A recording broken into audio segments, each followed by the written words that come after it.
Assalamu alaikum, everyone. Especially everyone in the chat. So welcome to Brother Ijaz again and Hamza. So this is the part 2 to the historicity of the crucifixion, which hopefully everyone watched the first part, because very much today we're sticking on those points of the claims that were made. We put a challenge out, the last one, and one person joined, but we didn't get any others. So we thought, why not do it again today, give people a chance, the time to prepare. So this is all comers are welcome to come on, and I'll be putting the link out regularly. We'll allow one person on at a time, and when you come on, you've got three chances, so 3 claims that you want to be discussed, and yeah, we'll take it from there. So should we first clarify what the claims were, Hamza? Yeah, well, to be honest with you, I'm not going to go through all the claims right now. I mean, to be honest with you, we did the whole video.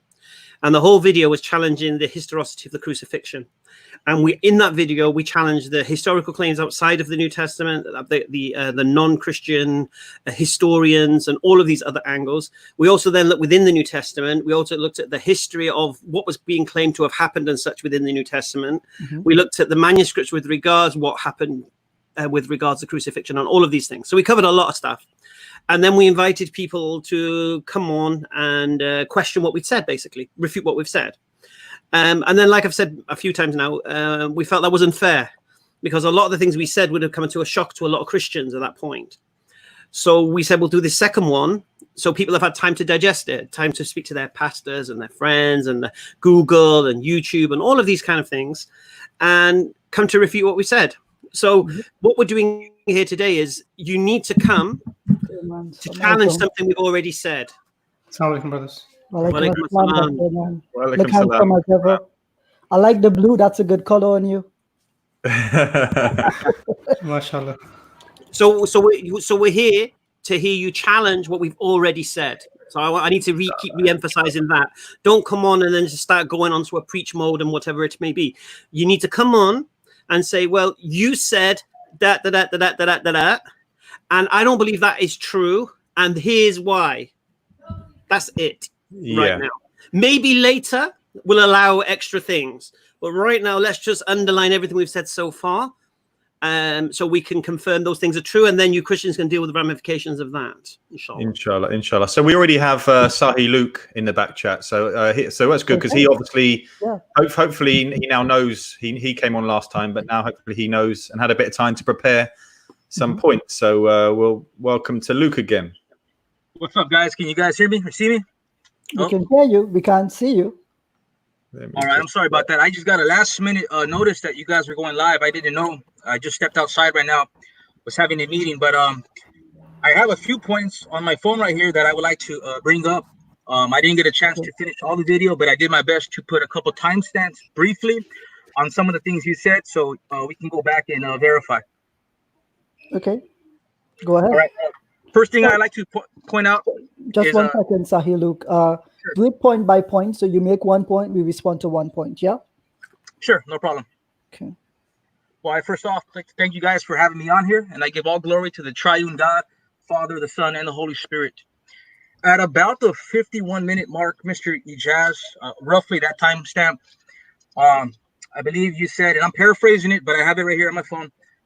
You said, I beg Christians to read Psalm 37, verse 28, and see how it relates to Jesus on the cross. However, I like to point out that Psalm 37:28 doesn't mention or allude to or hint of the crucifixion or any crucifixion at all. That is, I see that as an employment of maybe a misunderstanding of the text.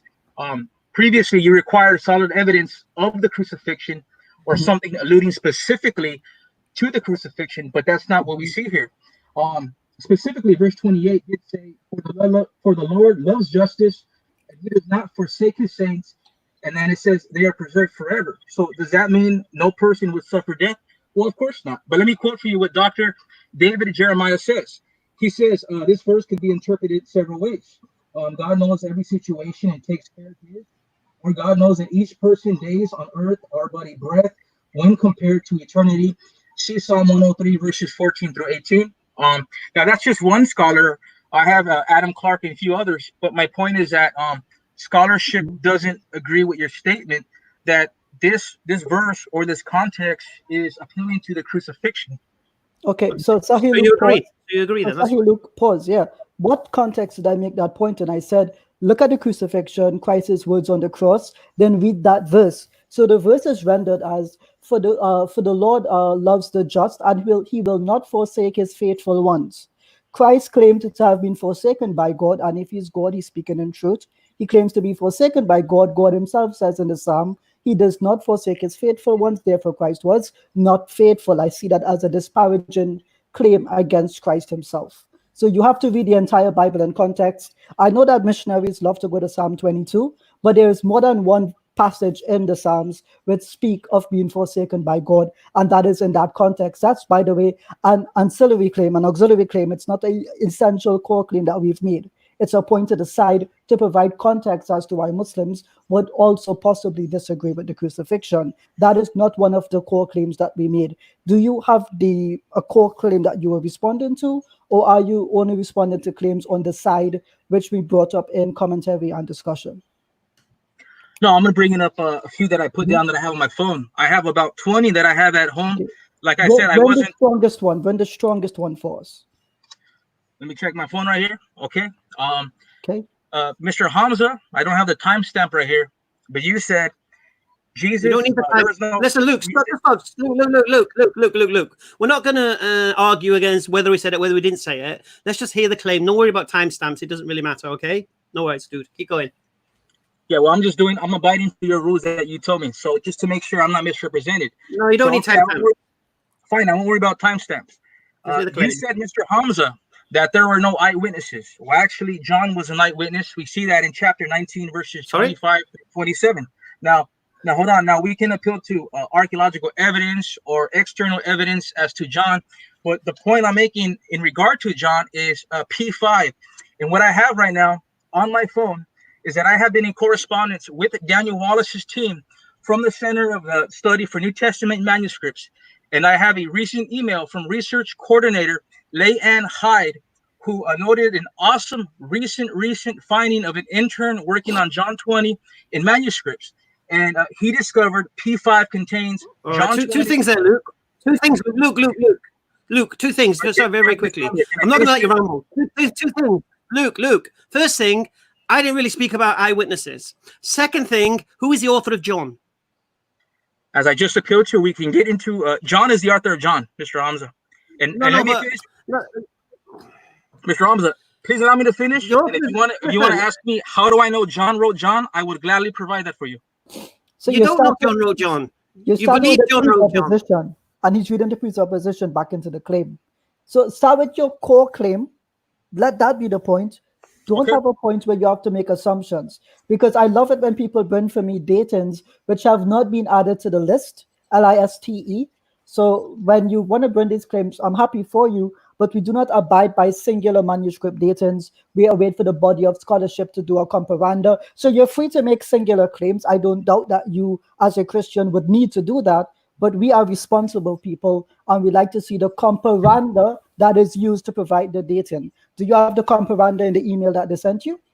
I do, and I'd be more than gladly to send it to you. What is the comparanda? No, what is the comparanda that they gave you? Can I finish my point, Mr. Ijaz Ahmed? It's a simple question. You said you had an entire email. What is the comparanda that they gave you for that dating? Tell me. I asked them, because I've been in correspondence. I didn't ask what you asked them. What is the comparanda that they? It's a simple question, man. You went to manuscript experts. So any manuscript expert, when they date a manuscript, they give you the comparanda. So what comparanda did they give you? Please tell me. I don't have it right now on me, Mr. Ijaz. I gotta look for it real quick. Is the word comparanda in the email at all? I'm not sure if it is or not. I can look for the email right now. But can I please finish my point? And I can go back to that. No problem at all. Sure. You can continue waffling. I don't mind. No, but the point is moot. Because you asked me for I'll explain to you. I'll explain to you why your point is moot. Okay. We did allow I mean, I usually challenge the authorship of the New Testament without a doubt. Okay. I never made a claim about eyewitnesses. Yes, you did, sir. Yeah. I never mentioned eyewitnesses, me personally. And you said I said it. With all due respect, I disagree. I have the timestamp, not right here, but I have it. And you said, if you go back, that you said there was no eyewitnesses accounts. So I'm challenging your claim. No eyewitness accounts to what? To the crucifixion. Yeah, sorry, I'll go back on what I said. Timestamp me. When did I say that? We didn't even talk about that. You mentioned it, sir. If I'm wrong, I have no reason to apologize. But I wrote no disrespect, Luke. No disrespect, Luke. Last time you came on, you were wrong twice off the bat. And I'm telling you, bro, this is third time's a charm. I'm telling you, bro, you're wrong again. Mr. Hamza, with all due respect, you made that statement that there are final witnesses. Okay, listen, Luke. Listen, Luke, drop off, find your information, and we'll bring you back on, all right? No, can I finish my point? Or would you like me to? I'm appeal to talk to John. I'm ready to talk to John about John to show that the crucifixion is historically testified. Are you not ready to speak about John?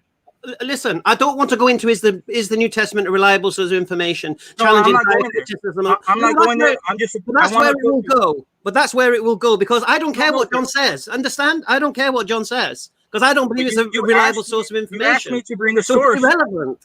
You asked me to bring a historical source showing that the crucifixion is something attested to by history. Outside of the New Testament. Outside of the New Testament. The New Testament is not historical. Right, so you guys had no problem appealing to those manuscripts afterwards. Actually, Mr. Ijaz, if I'm correct, said show him something within the first 3 centuries. So Darren, let him make his point because I want. Yeah, try. I'm still trying to work out what the main point is. Can you simplify it, Luke? Or right. So to paraphrase, and keep in mind, you guys, I just stepped outside right now, so I don't have everything, but I do have my timestamps. But the point is that P5, there's been new discovery regarding P5 and what P5 has said. I have the email. I can send it to you guys. Is that this is an account of the crucifixion. It's made clear by verses 19 and 20, 22 through 25. Uncontestable as to is it speaking about the crucifixion or not. So this is a third century. So I would like to appeal to that. Oh, now, that's brilliant. Let's just pause there. So you say you have the email on your phone. Well, pull out the email and tell me what's the comparanda. I would love to hear it. All right, Mr. Ijaz. Look, I don't hear the comparanda. You said you're on your phone right now, and you have the notes that you're reading on your phone. So it's strange that you have the notes on your phone, you have the email on your phone that you're using right now, but you still can't read out the comparanda for us. I just find that strange. Do you have a problem? It's not strange. I just need to look for the email because I receive a lot of emails. I'm in my notes section right now. Oh my goodness. Well, you know, all email apps have a search feature. So I'm going to give you 5 minutes. Come back. Yeah, you know what? We do have someone else in the back chat. If you want, Luke, you could maybe get it, and then I could let someone else on the claim, and then bring you back because obviously that's something quite important, maybe for you to get for us. Well, I mean, it's real simple. The subject that's compared to is early manuscripts. One sec. So, Luke, I'm going to tell you this, though. I guarantee the email does not mention it. I guarantee you did not ask them for it. I guarantee that in that email you asked, do we have any manuscript that mentions the crucifixion? They sent you some notes. You probably have it on your phone right now, but you know that you don't have any comparanda, and it's a singular dating. And you would know as an adult, we do not take singular attestations for datings. New Testament textual critics always rely on comparanda. What is comparanda, Matthew? Just simply, sorry, Luke. What is comparanda? Just remind me again. If I'm understanding, it's something that is compared or the subject of a comparison. With what? What do you mean? A comparison with what? Earliest manuscripts, as my email states, earliest manuscripts regarding the crucifixion within the first 3 centuries. And they tell you what the comparanda is? So you're reading from the email now, you have it in front of you. I'm looking for it right now, Mr. Ijaz. I have a lot of emails. Okay, we'll give you 5 minutes. Come back. Drop off 5 minutes. Come back with information. No problem. All right, read it for us. Yes. We'll come back. I think the thing I found interesting there was that you sort of gave the impression that it was last minute and you hadn't were on, but you had a lot of timestamps and all that ready. Yep. He said. Yeah, I have them at my house. I only have several on my phone right here. So I stepped outside because I just found out you guys were going live. So I was prepared to challenge your claims. Okay. Do you want to spend 5 minutes getting that, and I'll get someone else on, Luke, and then I will bring you back in. Is that okay? Yeah. Can you bring me back in though? Yeah, you'll be in the back chat. Yeah. You'll be in the back chat, and then we'll bring you back in once the next person has said his claims. Yeah. Perfect. All right, sounds good. I think could I just say something very quickly? Because mashallah, you guys again, you're showing someone as ill prepared to really deal with the topic that was raised. But I think it might be useful because what you're saying is that what seems to be happening is that people are picking almost the leaves of the tree and not going for the trunk. And the main arguments that were presented by yourselves, a few days ago, no one's really touching them at all. And I think it might be useful just to reiterate the main thing. So, I mean, I wasn't unfortunately able to be at the last stream that you had, but the points that you really made were a few. So one of the things that you mentioned was in your presentation was specifically about the verses related to the crucifixion are very late in their extant manuscript existence. Mm-hmm. So if you were to go and find them, they're very, very late, 3rd, 4th, and even somewhere even 19th, which was amazing. Sure. The other point was raised was the lack of historicity of the claims of Josephus, etc. And you gave a few of the sort of well-mentioned historical writers, and we showed why they weren't viable, namely because all of the extant manuscripts that we have of them, they're all very, very late, 8th century, 9th century, 11th century, and some of the things they said couldn't have been said. The third thing that was mentioned was actually the inconsistencies within the New Testament narrative about the crucifixion itself. Mm-hmm. So this was, Hamza was allowing, I mean, he doesn't normally allow this, but he was allowing, let's take the Bible as it is. Mm-hmm. And even within that, if you take the narrative, if you compare it between the Gospels, they don't make sense. They don't correlate. Even although the topic changed a bit and it got onto whether or not that would have been enough time for the person to die, etc. That's a different perspective. Yeah. But those were the three main things, and I haven't seen anyone come up with anything so far. Admittedly, only one person so far. So those are the three. Those are the three main things we'd like people to try and come and. Yeah. Maybe just to add to that, see, the whole point of, if you look at the title of the original video, it's historicity. We're looking at the historical context here. So we're looking at the non-Christian history claims, and also we're looking within the New Testament, are these events that occurred within the New Testament, can they be historical? So we question for example, the zombies at the crucifixion. We question, how could Jesus be tried for blasphemy when in Jewish tradition it takes 24 hours give 24 hours to recant. We spoke about how you can't try someone on the eve of a festival. We asked the question, which what's the word, tradition did a Roman governor release a prisoner on the Passover? I mean, these are all things that are put down in the New Testament as if they're historical events that occurred, and we're questioning the history. Yeah.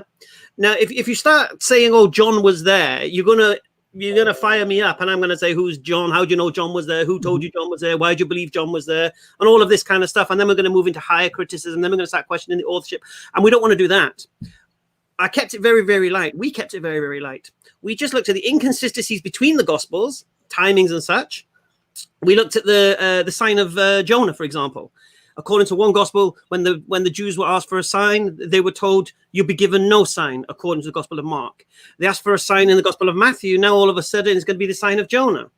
But even that makes no historical sense, because it was the Jews asking for a sign. And if the sign was supposed to be inside the belly of the earth, and whatever it may be, then Jesus should have appeared to them after his crucifixion, because that's the sign. So he says so even that doesn't make any historical sense. So these were the things we were asking about. History. You can't just say because it's in the New Testament it's historical, because we're questioning the historical narrative.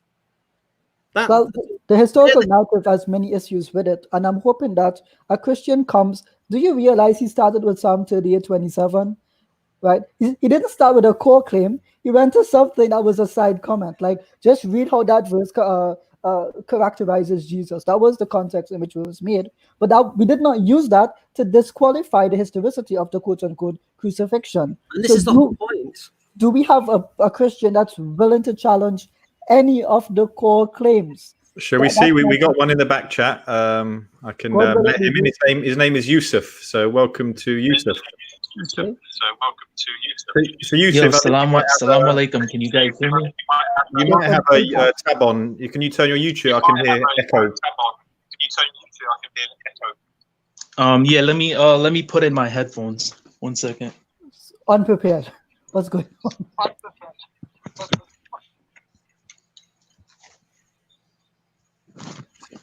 I see a lot of chat in the comments. Where are these people? Yeah, anyone I was Jonathan was in the comments. He seems to have done a runner, right? You know, they abandoned him and fled. So Yusuf, welcome. Are you a Christian? Hello. I'm practicing Islam. Before Islam, I was a Christian. I've kind of been bouncing. Beforehand, I was bouncing back and forth. I really didn't, know where to go. And then, something hit me, a couple of weeks ago, and I was like, I need to get back to Islam. And the reason is because Islam makes some very good points. And I only say that because I've read a lot of the Bible. I've read the beginning, a lot of the beginning, the Old Testament, and the ending of the New Testament, mainly Revelations, mainly when Jesus, was resurrected. Okay, so all I can say is Yusuf, so have you come on with any claims to sort of challenge the panelists? So I mean, on my way of looking at it, I believe that if Jesus was Yusuf, have you come to challenge what we've said? So yeah, are you the challenge the challenge is was Jesus crucified? Is that the challenge? No. Okay. Jonathan, please, can you all right. Yusuf, we got another one back in, but maybe if you I don't know, watch the first stream for a bit, and then maybe you can come back. Then you'll understand what we're doing. Yeah. All right. Thanks for coming on. They got a just to be clear, we're not planting people. These are actual people volunteering themselves. This guy looks serious. Yeah, this guy's yes. He's got a serious name, so he's making a statement. Welcome to the panel. What can we call you? Good evening, gentlemen. I've just called me. I know Hamza actually. You can call me Richard Hamza. All right, Richard Hamza. No, I'm Richard. Okay. Yeah. Mr. Ijaz said I listened to the about 37 minutes of your video, and I found a lot of discrepancies. One of the weird things, I'll give you one example. What does Ijaz mean? Think that the verse in the Gospel where it says "De Jesu palin kreses phone megale ephevins to pneuma." What does he think that means when it says that Jesus cried with a loud voice and yielded up his spirit? What does he actually think that means? So it doesn't say his spirit. I guess that in Greek you can use a definite article as a pronoun, but in this case it is actually used as a nominum sacrum in the Greek New Testament manuscripts. Yeah. So it literally says, and Jesus gave permission to the Spirit. What do you think he gave permission to the Spirit to do? So you don't actually think that it actually says he gave up his spirit?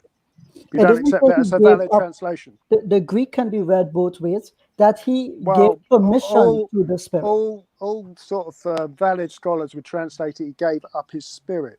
Now you quoted some translations of the Bible. You quoted some translations of the Bible, but you didn't quote any you didn't quote any literal translations. You quoted things like the NIV, the Good News Bible, but you didn't quote things like the ESV or the New American Standard, which translates it very well. And it says he yielded up his spirit. So what do you think he actually meant by that expression? Is it just me? Can anyone hear that? No, I can hear him. I can hear him fully. So what do you actually think he meant?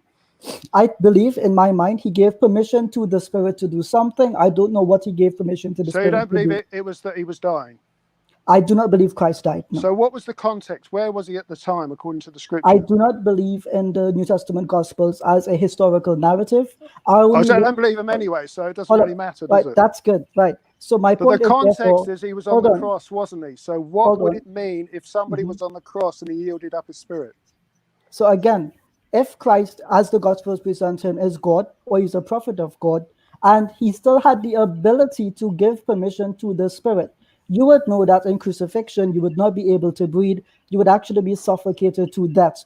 The point that he still had the ability to cry out in a loud voice and give permission to the Spirit means that he had either authority over the Spirit or authority through the Spirit, and the Spirit did something onwards. The rest But of the nobody translates it like that. They just said he yielded up his spirit. That is the standard translation of that passage. So let's be clear. The actual word is aphaken, which means to give up, to relinquish. And it says pneuma, which is the spirit. He gave up the spirit. That's the actual Greek there.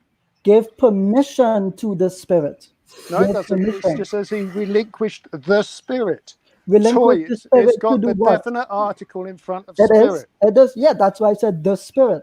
It doesn't say. But what do you think he was actually doing then? Richard, What do you actually think was going on in that expression? What do you think was going on? What did he say that you're challenging? Well, I'm just saying he was saying that this doesn't prove that Jesus. But what I'm asking, what do you actually think was happening at that point? It doesn't prove it.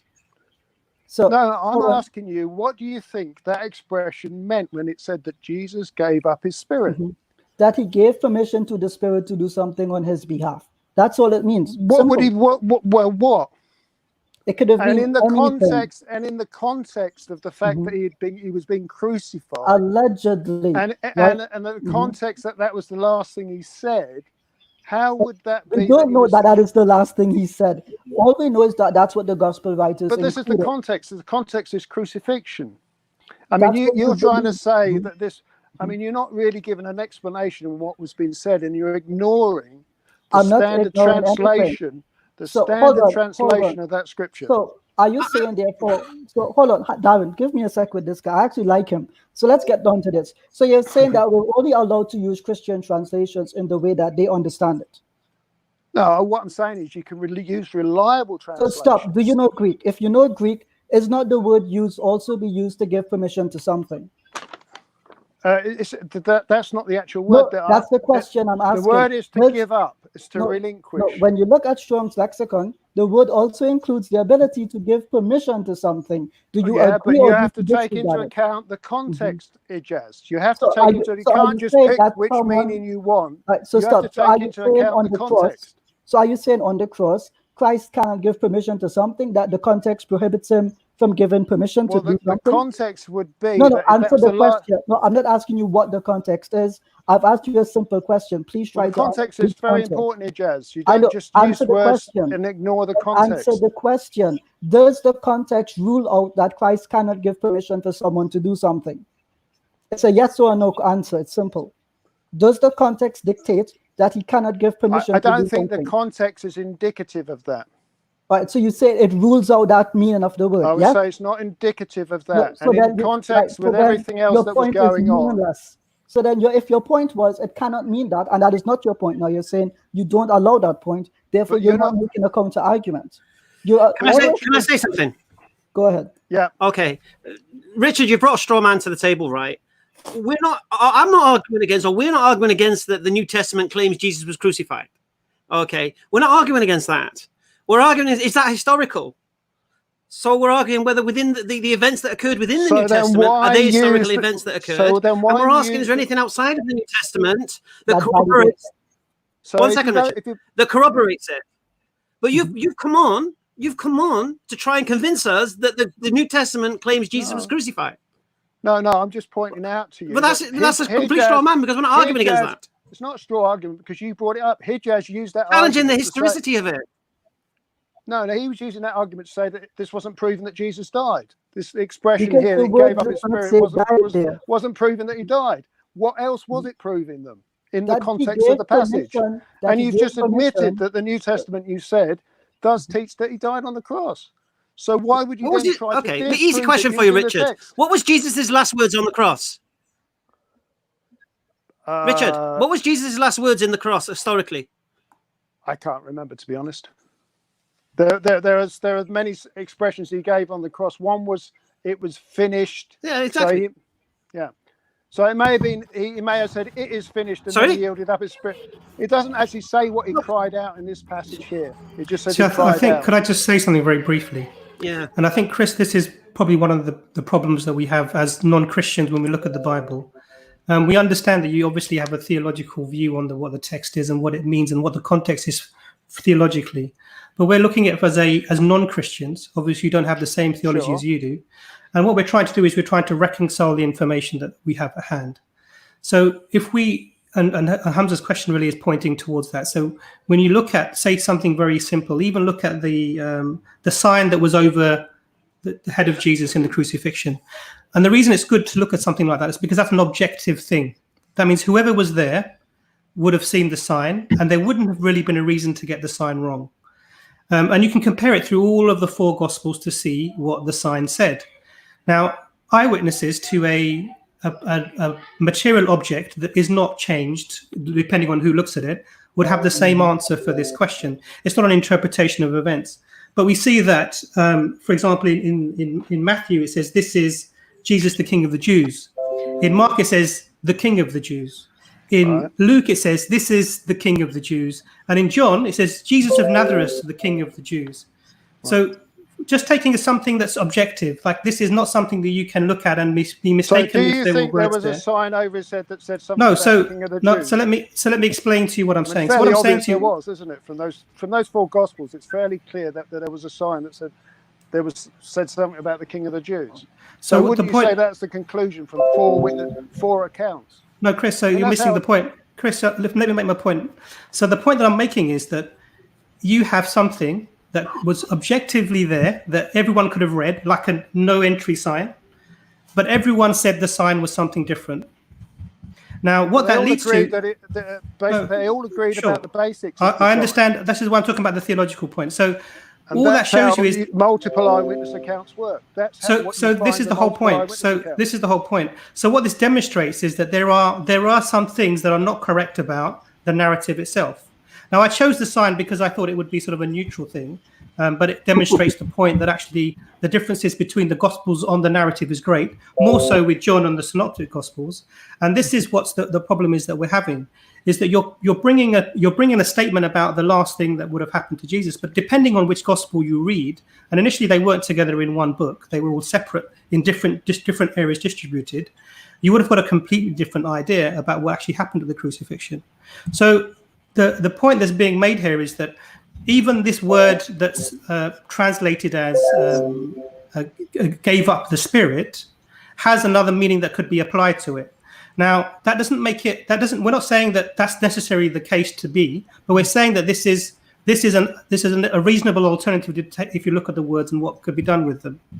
So now this is in the context of the whole discussion, i.e. the lack of extra biblical evidence for the crucifixion of Jesus, the lack of internal coherence between the Gospels, and we've mentioned just one thing from amongst that. And on top of that, there are other things that we could mention as well. And it's really, what we're really asking for someone to do is to not maybe pick a point that's in almost minutiae, but actually deal with establishing the historicity of even the text that you're presenting. So the first thing to do would be to... up a point that Ijaz made. No, I appreciate that. I didn't pick this point. Ijaz gave this point as an argument to say that this doesn't prove that Jesus died on the cross. But what does he actually mean? So what I in the context. Right. So hold on, Christ. What I said myself was that the translations at that point in English read, and he died. And no, you just picked some translations. You didn't pick reliable translations. I could pick 6 translations of the Quran that are different. You want to have a conversation, you've got to allow me to speak, right? So I think you would accept, I know why I used what I used. So all I did was translations. You didn't pick accurate translations. Okay. Richard, just let him finish this point because he's trying to just make the one point. But that is part of the problem I had with what he was saying. He was not using reliable translations. And I think Ijaz is responding. My point was that the translations that I used were unreliable. Hence why I said the Greek does not say and well, there's unreliable translations of the Quran. So what? What does that prove? Oh my goodness. So what was the context in which I mentioned that point? I was trying to say that the translation was unreliable, and you've just agreed with me that it was unreliable. So what is your point of disagreement? My point is, why would you just pick unreliable translations?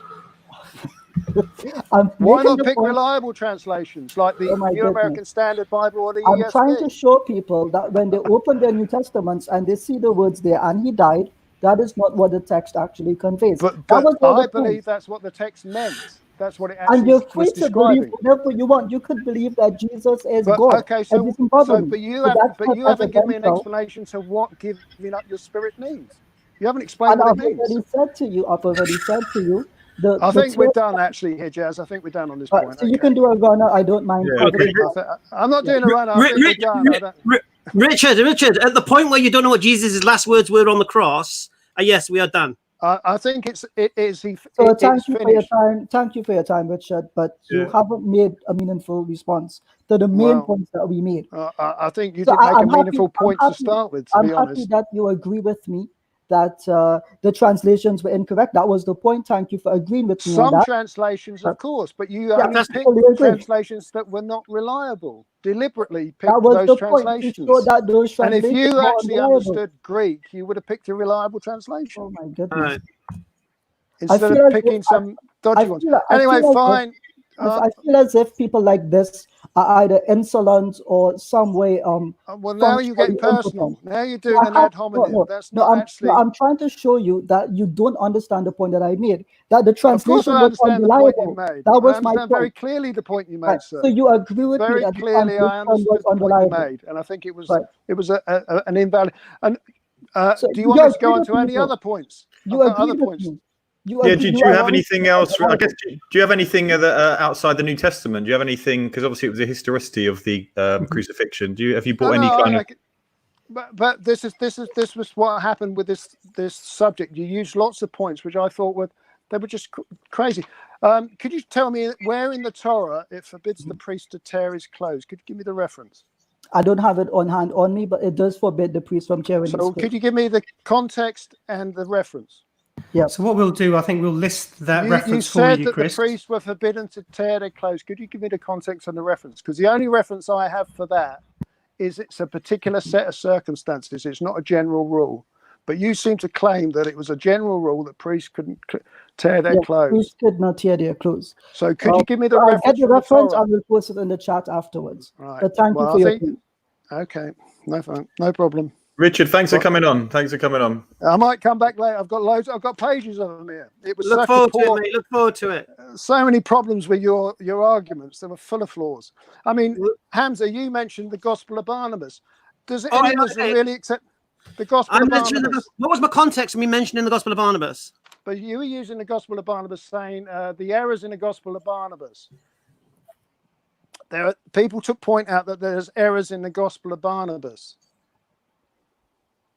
Did you remember that? Do you remember what you said? No. Why did I? I don't know what exactly you what I said. I said it. Yeah. So why would you bring up the Gospel of Barnabas? Do you think? Shall I explain what I said? Shall I explain what I said? All right, I'll explain it to you. Very, very simple. Christians I speak to, reject the Gospel of Barnabas because there's inconsistencies with regards history within the Gospel of Barnabas. That's not the main thing they bring to me. Well, I'm talking from experience. That's not even the main reason. Richard, you're asking me, and I'm telling you my experience. Fair enough?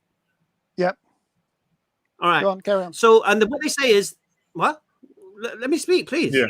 Right. So basically,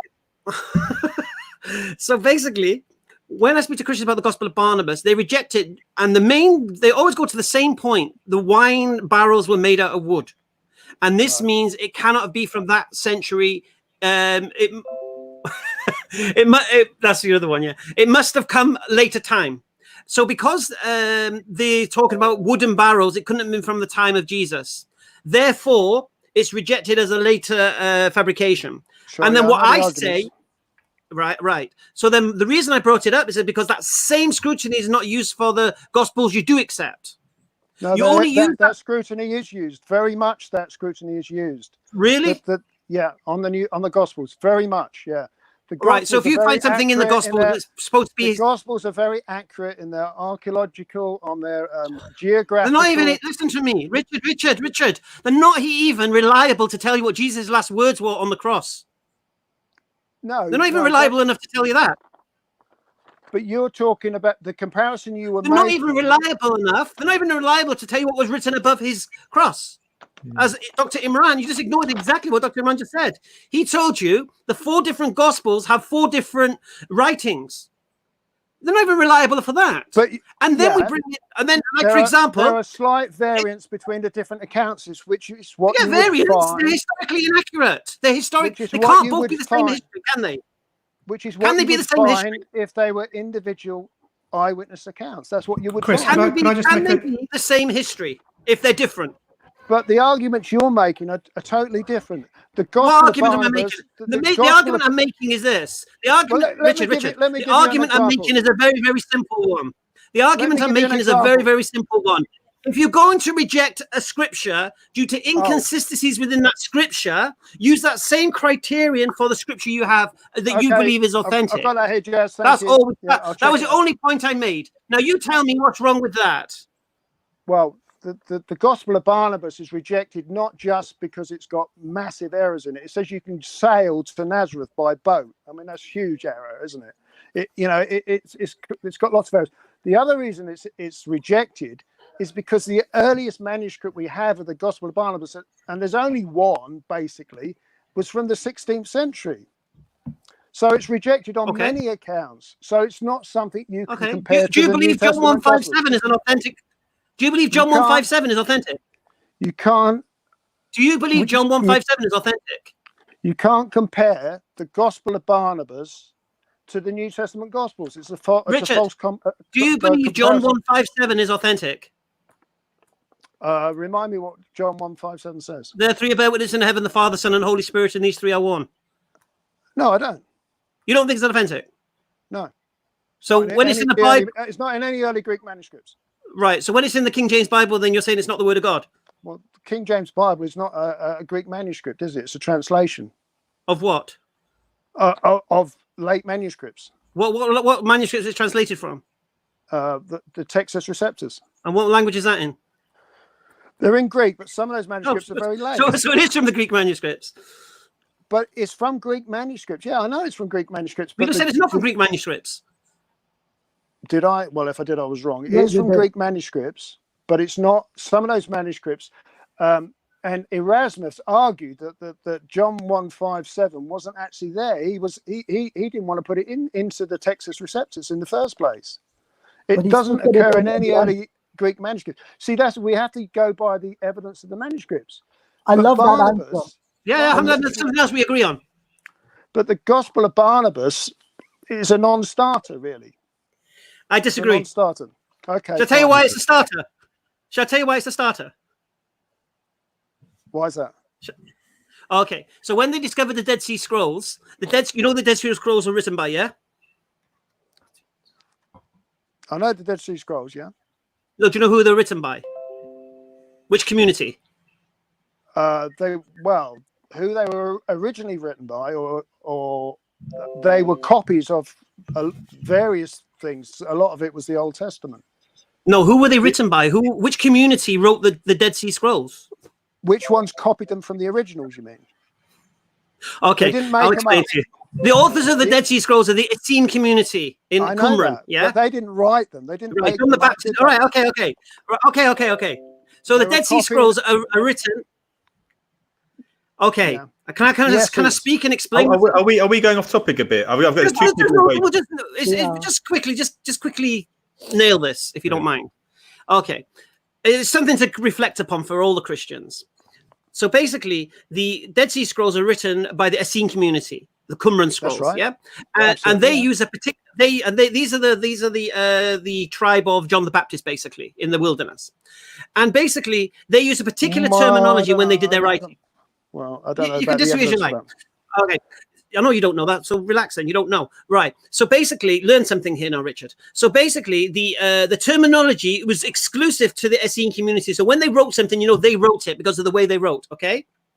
And when you read the Dead Sea Scrolls, when you read the Gospel of Barnabas, you find the same Essene terminology.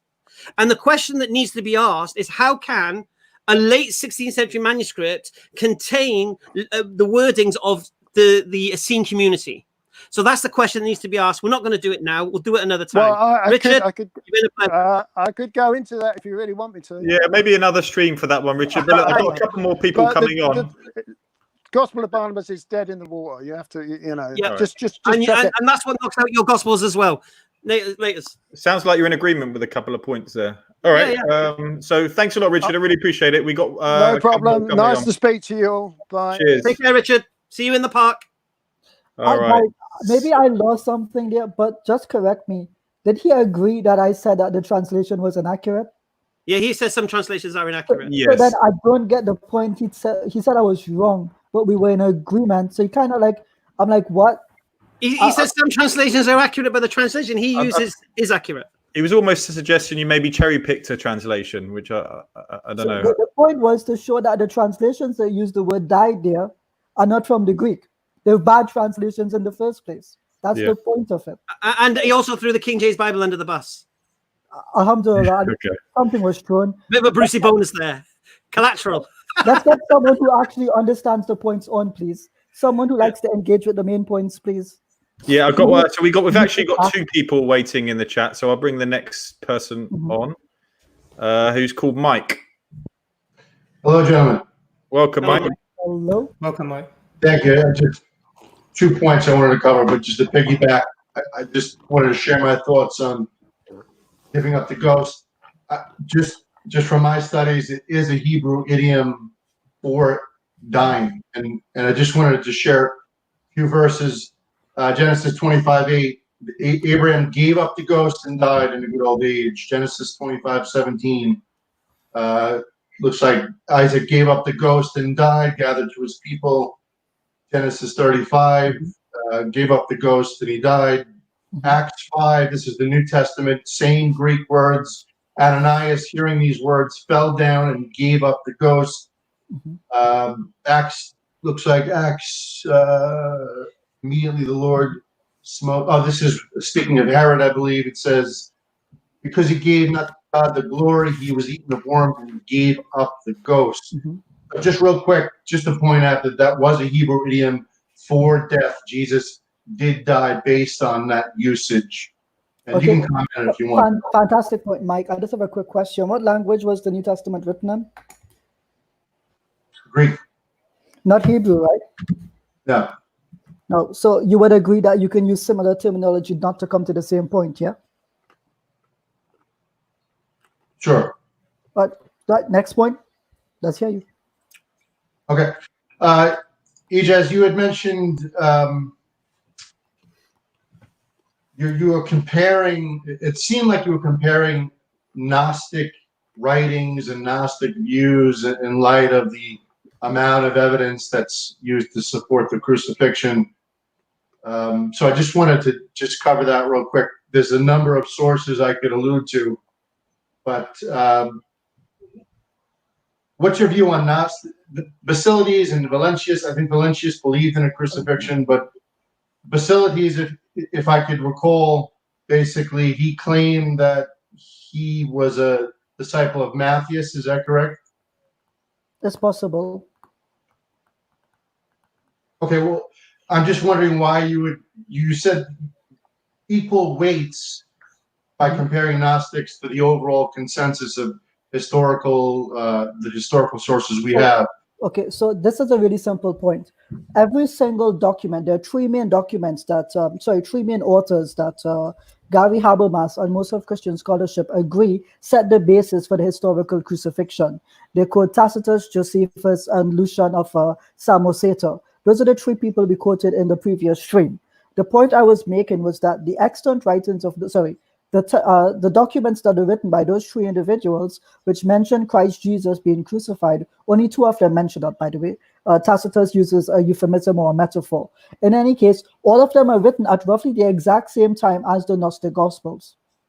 At the exact same time. So they're actually contemporaneous with each other.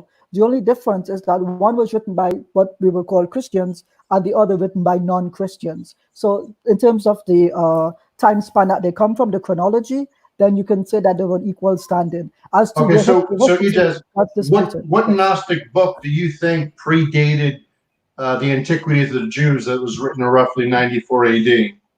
Off the top of my head, none that I would know, but I would argue that Antiquities of the Jews most likely predates the Gospels in and of themselves. It predates the Gospels? I would argue that, yes. Okay, well, we're discussing Gnostic books. I just wanted to cover, there are other sources I just want to get your opinion on. Okay, sure. We covered Tacitus. Origen mentions the historian Phlegon, writing about 80 to 140 AD, who quotes and it says that with regards to the eclipse in the time of Tiberius Caesar, in whose reign Jesus appears to have been crucified. He also said Jesus showed his hands and it was pierced by nails. That's by You said from plague. 140? You said from 140? Yeah, they roughly dated All right, yeah. 80 to 140. 80 to 140. That because you started with 140, now you've gone all the way back to 80. No, I said 80. I said 80. Maybe it didn't come through. I thought you said AD, not AT. It could be a difference in here and there. But I have a question to ask you, Michael, now that you're here, right? So the point that you're trying to make is that you have witnesses for these events and link these events directly to the crucifixion? No. They're just to mention. Now, apart from these historians, no. Did you get my point? No. Okay, so with the historians, they're just recording the consensus of a view. They're recording what people believed at that time. I love that answer. Thank you. Yes. That's it. So when I'm comparing these particular sources, and I'm including, if I was to include Clement, wrote about 96 AD. Ignatius, he was born in 35 AD. He was a contemporary of the apostles. He wrote a letter to Trailians in 98 AD, affirming the crucifixion. He wrote also a letter, by the way, we don't have any of his letters. I think Corpus Ignatium, the extant manuscripts, come from the 9th century CE. And I do not think that we have any contemporaneous evidence for the crucifixion itself. Are any of the authors that you're quoting eyewitnesses or were contemporaneous to the crucifixion and witnessed some of the events related to it? Ijaz, I wanted to let you know that your point of equal scales is just way off. The reason why most historians attest to the crucifixion is because of these extra biblical sources. If you don't want to deal with extra biblical sources, I can go on with Justin Martyr, Arrhenius, Tertullian, Origin. Mike, you missed the memo. Okay, listen. We've already refuted the historical sources, Tacitus, Josephus, and such. Are you contesting? You didn't refute it. It's just a different category of point. Okay. So we did refute it. We believe we did. Are you saying we were wrong? What point did you refute, Hamza? We refuted Josephus because the claim is that Josephus was a non-Christian historian writing about the crucifixion. Yeah. Well, he was writing about Jesus, yeah. And he's not a Christian. He wasn't a Christian, no. He was a Jew. Yeah. Okay, and he never became a Christian, yeah? Why should he become a Christian? Because what he writes. He was writing history. I mean, no, but he called Jesus the Christ.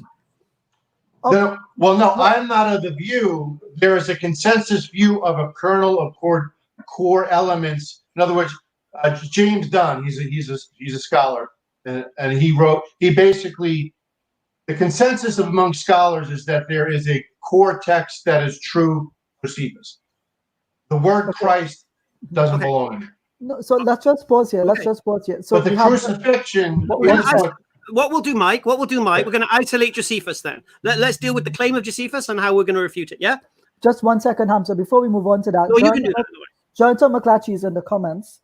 He has posted that Josephus, Tacitus are side points. They're not the main sources that historians go to. I beg to differ unless he thinks that John Mayer is not a historical scholar, that Gary Habermas is not a historical scholar. We call people in the comments, come into the room and have this dialogue with us. Hiding in the comments will not help you. Michael, just quickly, there is at least 3 quotes of Josephus in which Christ is mentioned. One of them comes from the Russian version, which is universally rejected. The 2 core kernel ones that you refer to, John Mayer does include the term, I think Josephus is alleged to have said, ton adelphon Jesu to lemegu Christu, the one who is James, the brother of Jesus, who is the one called Christ. So it's not even the one who is called the Christ, it's just who is called Christ, meaning that other people call him Christ, not that he or Jesus. That's fine. That's not my point. No, I understand. Mm-hmm. Anyway, in regards, so let's go to the New Testament. How do you feel about I don't know why people like Apostle Peter is rejected, or even Paul is rejected, or even John is rejected. These are multiple attestation to the crucifixion of Christ. So, in other words, when you go to the book of Acts in the first 7 chapters, Peter's speaking and he's preaching and he's teaching and basically he mentions the cross at least almost a dozen times. No, half a dozen times. So he's affirming both the death and the crucifixion. That's a testimony of Peter. John, in both in Revelation and 1 John, attest to the death and crucifixion. So why do you reject Peter? Why do you reject John? Why do you reject Paul?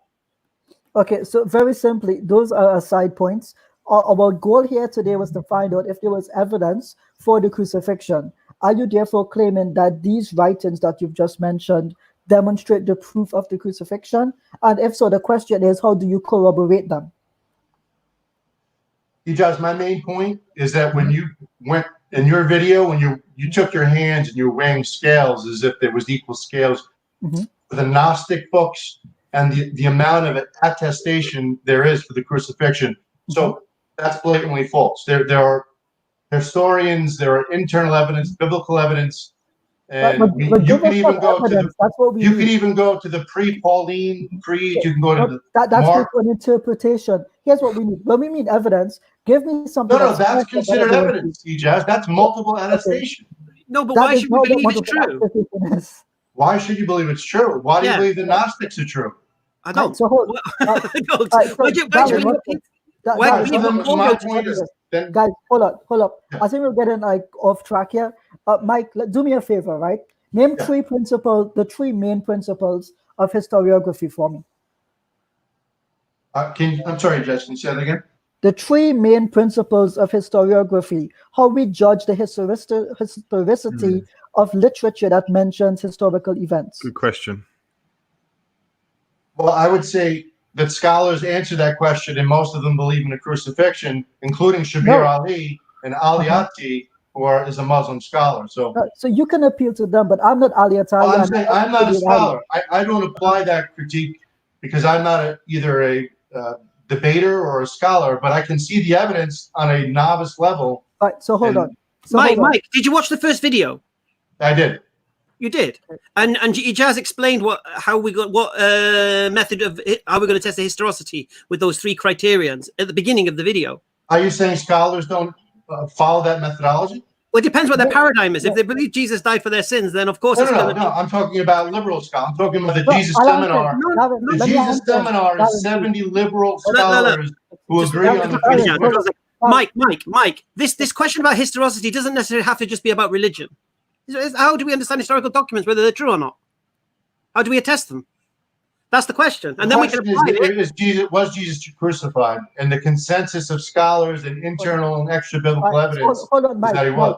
Mike, you can appeal to popularity all that you want. But I'm not appealing to popularity. You're saying appeal to consensus is appeal to popularity. If you don't know... But I have the sources. I can quote from the scholars themselves. So let me quote from the scholars for you. There are 3 main principles, right? One is the criteria of embarrassment, one is the criteria of dissimilarity, and the last one is the criteria of multiple attestation. Those 3 are used in cohesion with one another. When applied to the Gospels, we do not find those criteria allow us to extract facts from them. I'll give you a simple example. When the criteria of embarrassment is used, scholars reason that because the Messiah was crucified, this was something embarrassing, therefore it must be true. There's a brilliant video with N.T. Wright. He says, if we take Christ as we understand him outside of the world of 1st century Judea, then we have more questions than answers. But there's a simple response to this. If you take out the crucifixion, you still end up with almost the exact same narrative that Jesus preached, healed, and that he was persecuted. We do not need his death to answer the question, what would happen in 1st century Palestine without him. So therefore, on the principles of historicity and historiography, we do not need him to die. In fact, John Mayer, in his book Imaginal Jew, of the five criteria he gives, 3 I've just listed, the very last criteria is the execution of Christ. And he lists the criteria as a criteria and an evidence. You would know that that's circular reasoning when you entail that in which you seek to prove. So just based on the evidence that you've given me, you don't seem to understand the methodology. You don't seem to understand the method as it is applied to historical sources. And so when you come here and say to me, everyone else believes in it, I'll tell you this. Everyone at the time of Christ, every single lawgiver, every single Pharisee rejected Christ as God. Yet you still believe that he was a God. You still believe that he was the crucified Messiah. They did not. So if I was to appeal to consensus at that time, I would end up rejecting Jesus as the Messiah. So you need to come out of your Pharisaical mindset and learn to understand method and evidence give us results. We don't just... Ijaz, everything you just said is just hot air. It has nothing to do with the point that if I'm quoting multiple attestation for the crucifixion. Could I just speak to you about the multiple attestation, Mike, just for a moment? So one thing I don't understand, maybe it's the way I'm sort of looking at it, is that you mentioned lots of people that are mentioned in a book written by an individual who themselves have not written books about any events, Peter, etc. And you mentioned these people, and you say this is multiple attestation. I don't understand how this is. So if let me give you an example. When I understand the term eyewitness, what I expect is, and this is what other people expect, I generally speaking as a layperson, and they would expect that the person who's writing about the account is the person who witnessed the account themselves. Now, what you have is you have four contenders for this: Matthew, Mark, Luke, and John. Paul doesn't count because he wasn't there. He's becoming a Christian, etc., and then following the way of Christ comes later through a spiritual vision that occurred later on. So he wasn't actually at the crucifixion himself. So we have four of these people who we have gospels for, unless you're saying there are other gospels that have been written by some of the other people you say were eyewitnesses that you take as attestation. So the only attestations that I can see that I would take as reasonable would be from these four people who wrote the gospels themselves, if that's what you're claiming. We know that some of them definitely weren't even disciples of Jesus, so they wouldn't have been there present anyway. And from the narrative in all of I think in at least the synoptics, all of the disciples fled the crucifixion. They all forsook him and fled. So I don't really see, maybe it's the way I'm looking at it. I don't see how you can quote. So if I were to write about an event and I say, Timothy saw this thing happening, but I signed the book, Imran signs the book. You then come along and say, well, I know I have attestation from Timothy about the event. You don't. What you have is you have my words. So what that would account as a really hearsay, if you wanted to be technical about it. I'm writing about another event. You can't then take that third person, Timothy, from my writings and say that he is now an eyewitness. Does that make sense? What I'm saying to you. This is how I'm not seeing how you can claim, other than the four gospel writers, anyone else as an eyewitness. How are you doing that? Well,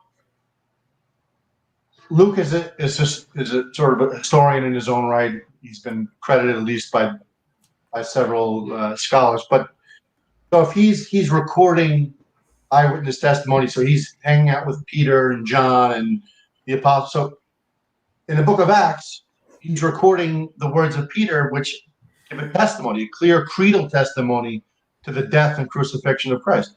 To me, that's a line of attestation.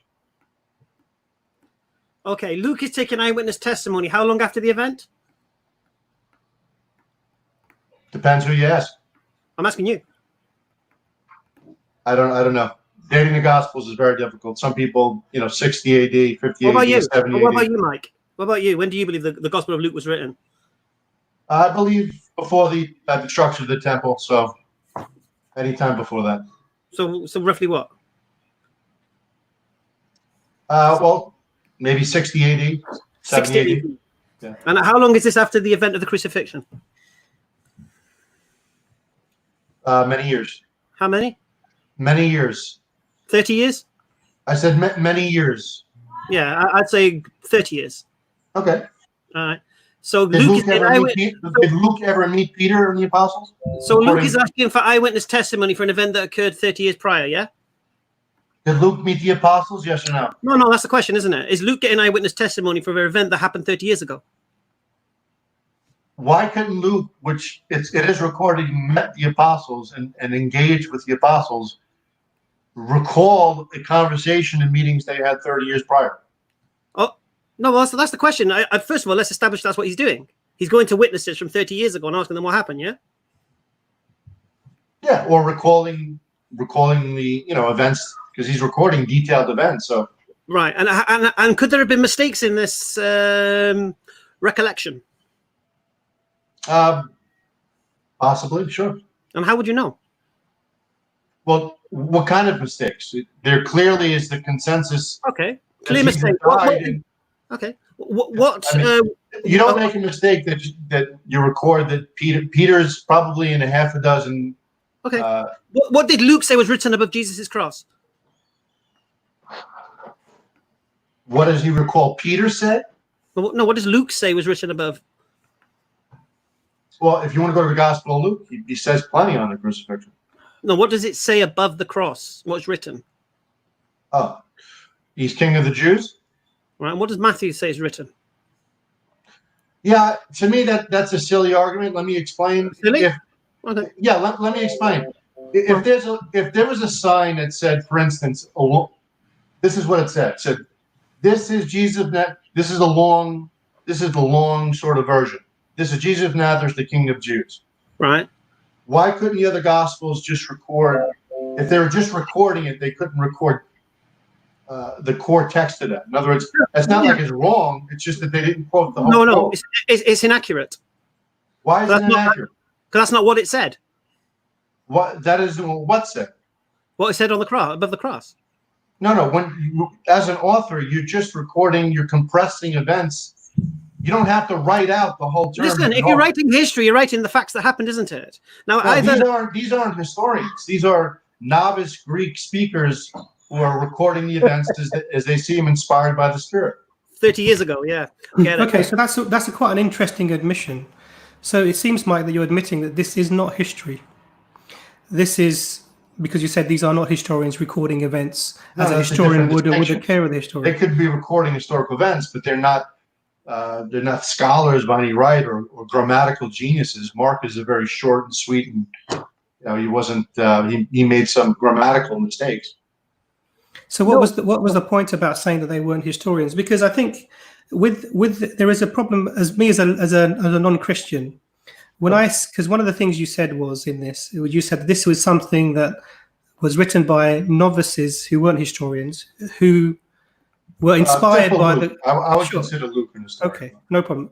You said who were inspired by the Spirit. Okay, so there was some divine intervention in the recording of these events. You would agree with that? Sure. Okay, so then for me as a non-Christian, this becomes even more problematic because the point about the sign was just a very simple point in that it's not a description of different speeches. It's not where the speaker might sort of adjust the vocabulary. It's not even a subjective opinion or even a perspective. It's not even an event described by different people. It's basically there's one crucifixion, there's one person, there's one sign, and they can't even look at the sign. Well, according to John, it was written in several languages. But go ahead. So and again, this is where we have the problem. So we have these novices who are not historians, apart from Luke, you say, recording events that happened maybe 30 years ago because somebody approached them. Luke, you're insisting, and then you're saying that because of some divine intervention, this was an accurate account. But then when we compare the accounts, I mean, the sign is just one thing. There are many things.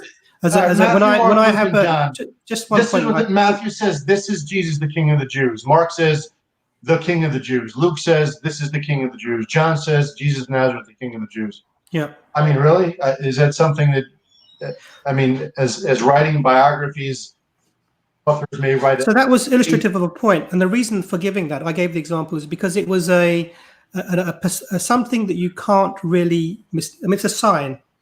It's like a no entry sign or a stop sign. It's not something that's subjective. It's objective, and that's the reason for giving that example. But we could give. I mean, you can talk about subjective as you're recording the events. Just let Imran finish the one point, and then you promise you'll get to respond.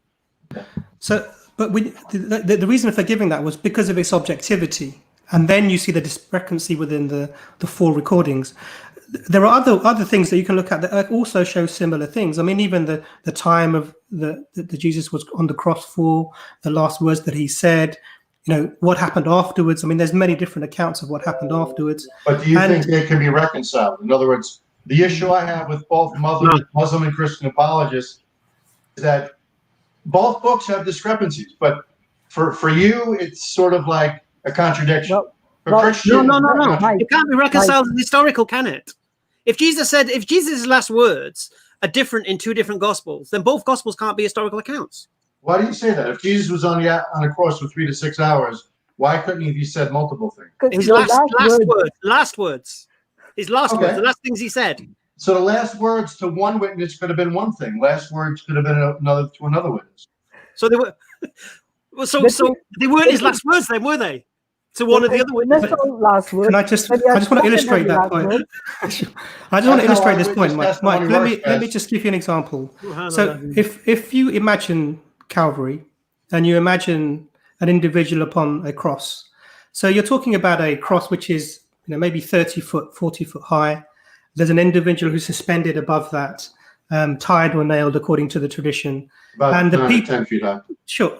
The people would be sort of maybe at knee level, feet level, knee level, but at best, and usually they were kept at a little bit of a distance. And you're saying that there were different people were given different last words from the crowd who individually recorded these as different last words. I mean, really, Mike? Yeah. I mean, we have the account John when he's speaking to his mother and the disciple, and these are ways to reconcile it, sir. I mean, listen, the fact is, does that, as a historian, let's say just from a historical point of view, how does that take away from the crucifixion, whether Jesus was crucified or not? No. It takes away from the historical accuracy of it. Yeah, that's the point. So one of the criteria for historicity is the criterion of similarity as well, criterion of coherence. So if you have a common thread that is consistent throughout each event, then we can say the probability of that increases historically. That's the point we're trying to make. I'll give you an easy answer. Right. So the crucifixion would be attested in each gospel. So you would assume that would be. No, the devil is in the detail. So I'll give you an example. Mike, I'll give you an example. Mike, let me give you an example, right?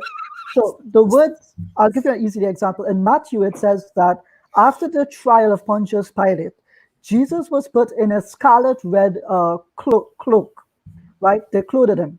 And Mark, it says he was in a purple cloak. Now, clearly, if you see a fire engine in scarlet red, you're not going to say, Mommy, look at the purple fire engine. It's clearly a red fire engine, unless they were colorblind. So here is the question then. If Peter and the apostles were there, why didn't they go to Matthew or Mark and say, one of you, it's either red or it's either purple, it's not both? So that's one. There's a second problem to this then. When Christ is selected as the one to be crucified, they actually have to beat him, right? Now, it literally says that when you go to whip someone, at this point in time, there was the pre-crucifixion punishment, then there was the crucifixion punishment. So in Matthew, they go to flail him, they take off his clothes and beat him, and then it goes on to say in the same Gospel of Matthew that they put on his clothes and then they struck him again. Now, that doesn't make sense. You don't put on the clothes back of the person that you took off the clothes to beat. This is one of the examples where we know something happened, the historical method for crucifixion, and we see that in the Gospels to get an error there. It's mixed up. The sequence of events is mixed up. And even another historical one is the fig tree situation, where guys, this is a whole other issue. Same issue. We're talking about the crucifixion. Jordan, just mute him a second. Listen, It's the same issue. I'll explain why it's the same issue. I think it's the Gospel of Mark, the fig tree happens, and then he goes and turns over the tables in the temple. And in Matthew, he turns over the tables in the temple, and then he has the fig tree experience. We're looking for history here. We're looking for timelines, and it's inconsistent. So we're challenging that inconsistency. Those are discrepancies, though. In other words, how do you get in the mind of an ancient author? And for example, use the time in John gives a time of 9 a.m. and Mark gives a time of 6 p.m. something like that. It's off by 3 hours, and people say, "Oh, that's a big contradiction." But so can that be reconciled? So hold on. You're saying to me we must try to reconcile these problems. So then I just saw in the chat someone say he wore 2 cloaks, one was purple and then one was red. But the Gospels, the authors only mention he was given 1 cloak to be mocked with. So if the idea is he did 2 of everything and 3 of everything, then we have to piece together, cut and paste, and then try to get a coherent narrative. And I'll give you an easy example just to demonstrate the point, and perhaps we'll move on to someone else, right? Sure. PBUH says that Mark wrote his gospel in a disorderly fashion, right? That's a statement that Eusebius also agrees with. Here's the problem, though. If Mark did that, when we look at the Gospels today, Matthew, Mark, and Luke follow the same timeline of events. So if Mark is written in a disorderly fashion and the other 2 are similar in his narrative, then all 3 of them are immediately disqualified as being in the correct order.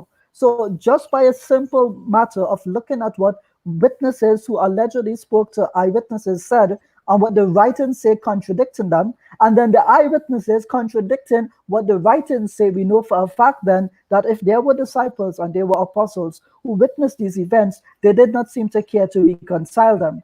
And what happens later on is you have to wait for the scribes to edit these texts and harmonize them, and that gives a basis for you to say they're saying the same thing. I'm saying to you, either they said X or they said Y. The law of non-contradiction plainly says you cannot say not A and A at the same time. So we're using logic. We're using the okay. So Ijaz, based on that point, is it your position that the Gospel writings of the New Testament doesn't teach Jesus was crucified?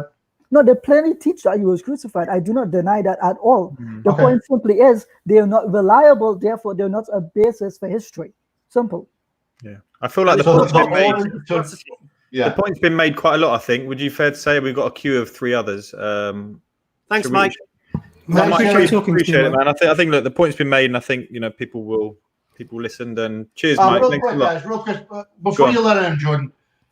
Take care, Mike. How do you see a difference between discrepancies, say in the Bible, as opposed to the Quran? In other words, if I was to look at the Quran in a similar fashion and take selective verses when it talks about, what were humans created of. One verse says they were created of water. One says he was created of a clot. One says he's created of clay. Different Listen, how many authors of the Quran is there? Yeah, well, that's my point. No, how many Imagine if there were multiple. In other words, no. Because look, here's the difference. You see, we believe the Quran has one author. You accept the New Testament has multiple authors. You believe these multiple authors were eyewitnesses to what they saw, and yet they contradict one another in what they write. You would expect different views from eyewitness accounts. Quran. I'm not saying it's a contradiction in the Quran, but I'm pointing out that some could make the same claim that the Quran's contradicting itself. Listen, if the author of the Quran is one. Yeah, then he's clearly not contradicting himself. Basically, it will be another. Well, that's your claim. I don't believe that. Obviously, I believe it was a compilation. Well, you can only go, look, Mike. It's very, very simple. You can only go for what we believe, isn't it? Whether you believe it or not is irrelevant. But you can't then come to us and act like why do I have to believe what you believe? You don't believe what I believe. It makes no sense. Alhamdulillah. But the point here is this: we believe the Quran has one author. Therefore, you have to attack. You have to come to us with that paradigm. It's not one author. No, but we believe it is. A third of the Quran is a forgery from ancient fables. And look, I'll say it again to you. You can only go for what we believe. We believe the Quran is one author. You accept that the New Testament has multiple authors. And why does the one author contradict himself? He's saying that humans are crazy. Mike, it's just your misunderstanding, that's all. Exactly. I'm not saying it's a contradiction, but people could say that just like the discrepancies in the New Testament. But it's a contradiction when 2 people report the same history differently. No, that's called eyewitness accounts. That's how eyewitness testimony works. That's an unreliable eyewitness testimony. Okay. Hey, God bless you guys. Take care. Thank you, Mike. Nice speaking to you. Okay. Cheers, Mike. All right. Just 1 second, Jordan. So yeah, we go have on. so many Christians in the comments, right? I just want to address 2 of the comments that they've put forward, right? So one of the comments was, why do we reject what the consensus of scholarship says? But here is the question. It's not simply appealing to the consensus of scholarship. Anyone can do that for anything. But I lay this point out firmly. There is no consensus by scholarship that the crucifixion happened in the way that the New Testament described it. The only thing that they agree upon is that 3 writings in the 2nd century from non-Christian historians in some capacity mention that Christ died. It's based off those 3 individuals who were not eyewitnesses, who were not contemporaneous to the crucifixion event.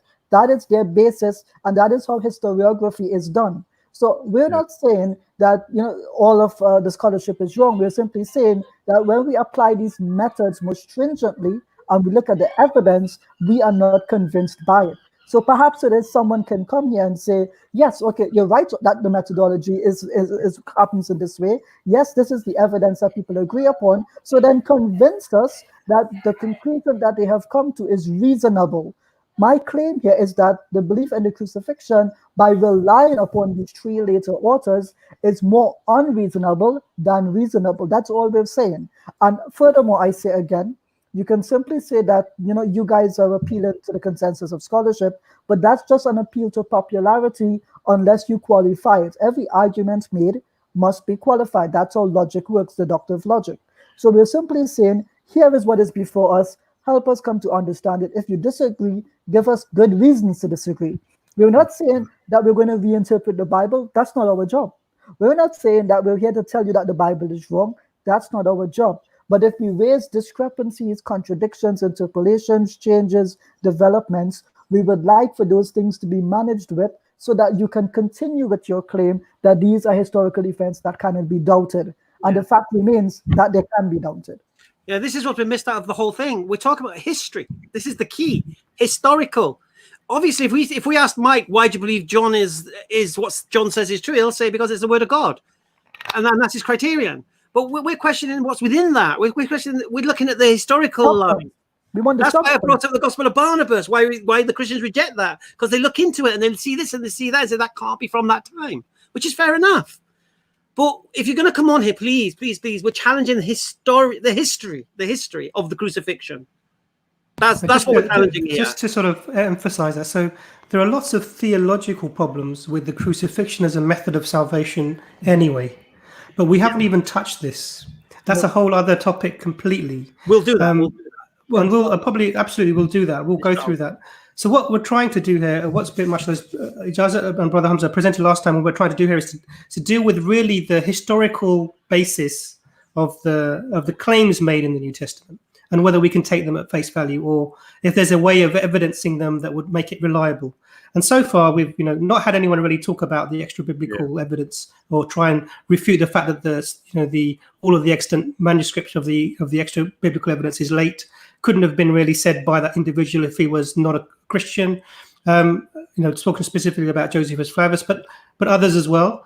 And no one's really sort of affected, changed the datings that that Ijaz has presented for the late. Existence of the verses that deal with the crucifixion itself, 3rd, 4th century onwards, and some even as late as 19th century. And also we presented many, it's just a few, but many of the internal contradictions of the narrative between the Gospels. And apart from the fact that they were just different people, so they wrote differently, there's nothing really been given as to sort of an explanation of that, especially if you theologically believe that there was a divine hand in that. So we'd expect actually much more coherence between them. Go on, Ham. Abbas has sent a couple of messages. He's eating a chocolate cake and a cup of tea, but he's putting a couple of. Excuse my frozen picture as well, by the way. I'm making funny faces. So Abbas makes the point about Christian scholars internationally agreeing a consensus that the Gospels haven't been preserved. He made that point earlier, and he had a question, which was, if they claim that the Bible was inspired by God, then how can they have contradictory verses? So that's from... they presuppose that because it's inspired by God, it does not have contradictions. And then they tell us that these words that we find in them are written by people writing of their own volition. Now, the thing is, if God is telling you that this is what happened, then you can't have different perspectives, right? That's the problem. The second problem is, and I need to emphasize what Michael said here. He said, well, there were different last words, because that's the perspective of the author. But if I'm in a stadium and I'm watching a race, they're running a lap around the stadium, and I turn my head and I turn back, and I see that one person has crossed, and now 2 other persons are crossing. Obviously, that first person had to cross before the other 2.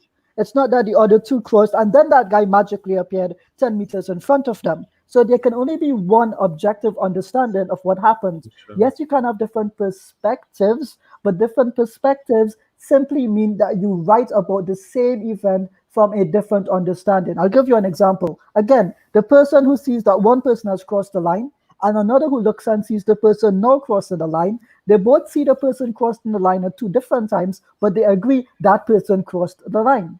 So it's only one race. The comments were telling me Jesus wore both a red and a purple cloak. Well, don't forget, in the Gospel of Matthew, he also rode a donkey and a little donkey at the same time. So, anyway, bring on the next Christian, man. Bring on the next one. Book coming out soon. Bring on the next. What was I going to? Yeah, we've got 3 people in the chat coming on. We'll bring on Ariel next. Can I make one comment? Is that I feel like the historicity part isn't really being addressed. Is that fair to say? So just advice to the new panelists that come on. I don't think we're trying to, go against what the New Testament's saying, or we're trying to get some historicity behind it, aren't we? So yes. Here is Ariel. Welcome, Ariel. Hello, Ariel. Hey, how's it going, guys? Hi. Welcome, Ariel. What's your strongest claim, Ariel? That's fine. You can, the way you're pronouncing it's just fine. All right. So I had some question about your historical methodology. So are you saying that if I hopefully I'm understanding you correctly, you are only accepting documents whose manuscript evidence comes within a couple hundred years? Is that what you're saying? No, what we're trying to say is we're trying to establish the historicity of the event, right? So what is the criteria that you use that we have missed out on? Or what do you think is the strongest evidence for the crucifixion itself in terms of history, not of theology? That's what we're trying to get at. And I guess I'm trying to understand why you won't accept the Apostle Paul, who claims to have met the brother of Jesus. Why is that not? Ariel, you sound like you're underwater. Have you got? I don't know if it's your reception or. It's his connection. Did you hear what Ariel said there? I heard it. Okay, sorry. Look, can you hear me? Look, the whole point was, did you watch the first video of what we did with regard to this matter? I have no idea. No, I have not. Okay. All right, because the whole point of this video is to give you a chance to refute what we said in that. Okay. Well, I've just been listening to the previous calls. Right. So they're trying to. They've kind of tried to attempt some of the things, but they've misunderstood things, and they've tried to add extras as well. Like, for example, we didn't mention Paul in the previous conversation, did we, Ijaz? I don't think we brought Paul into it, did we? Ijaz, you're on mute. Yep. Can you guys hear me? I said we didn't bring Paul into it, did we? I don't think in the no, because Paul has nothing to do with the historicity of the event itself. Exactly, because he wasn't there. Contemporaneous, and there is no evidence that he actually met the eyewitnesses or that he related historically what the eyewitnesses witnessed about the crucifixion itself. He does argue a lot about the resurrection, but about the crucifixion event itself, he is not a historian. He does not provide historical evidence. So he writes from a theological perspective, a salvific perspective, but that is very different from history. We're not questioning the theology. We accept you believe what you believe. We're just trying to understand why. So let me ask you then. Josephus was writing around 90 AD, right? So he references the existence of John the Baptist, who died around 30, around there. But he's not eyewitness to that event. He's relying on other reports. Can I just throw out Josephus then as evidence of the historical existence of John the Baptist? Your misunderstanding of our point is Josephus only records what is the popular narrative at that point. It does not mean that Josephus is claiming that this happened with a certainty, because the point stands. If he's claiming that as he traveled around Judea and he witnessed all these people doing miracles and being convinced of Christ, then he should have been convicted in that faith as well and joined the faith of Christianity. The point is, all he mentions that Christ is the one that Jesus is the one called Christ. He doesn't even say that Jesus is the one called the Christ. He says Lamangu, I think Lamangu, I got the Greek wrong. The one who is called Christ. That's what it says in the English, I believe. That's all he says. He does not say the one who is the Christ. He does not say the one who is the Christ. He just simply says the one who is called the Christ. Simple. That's what people call him. Hamza calls him Christ. Imran calls him Christ. Jordan calls him Christ. I call him Christ.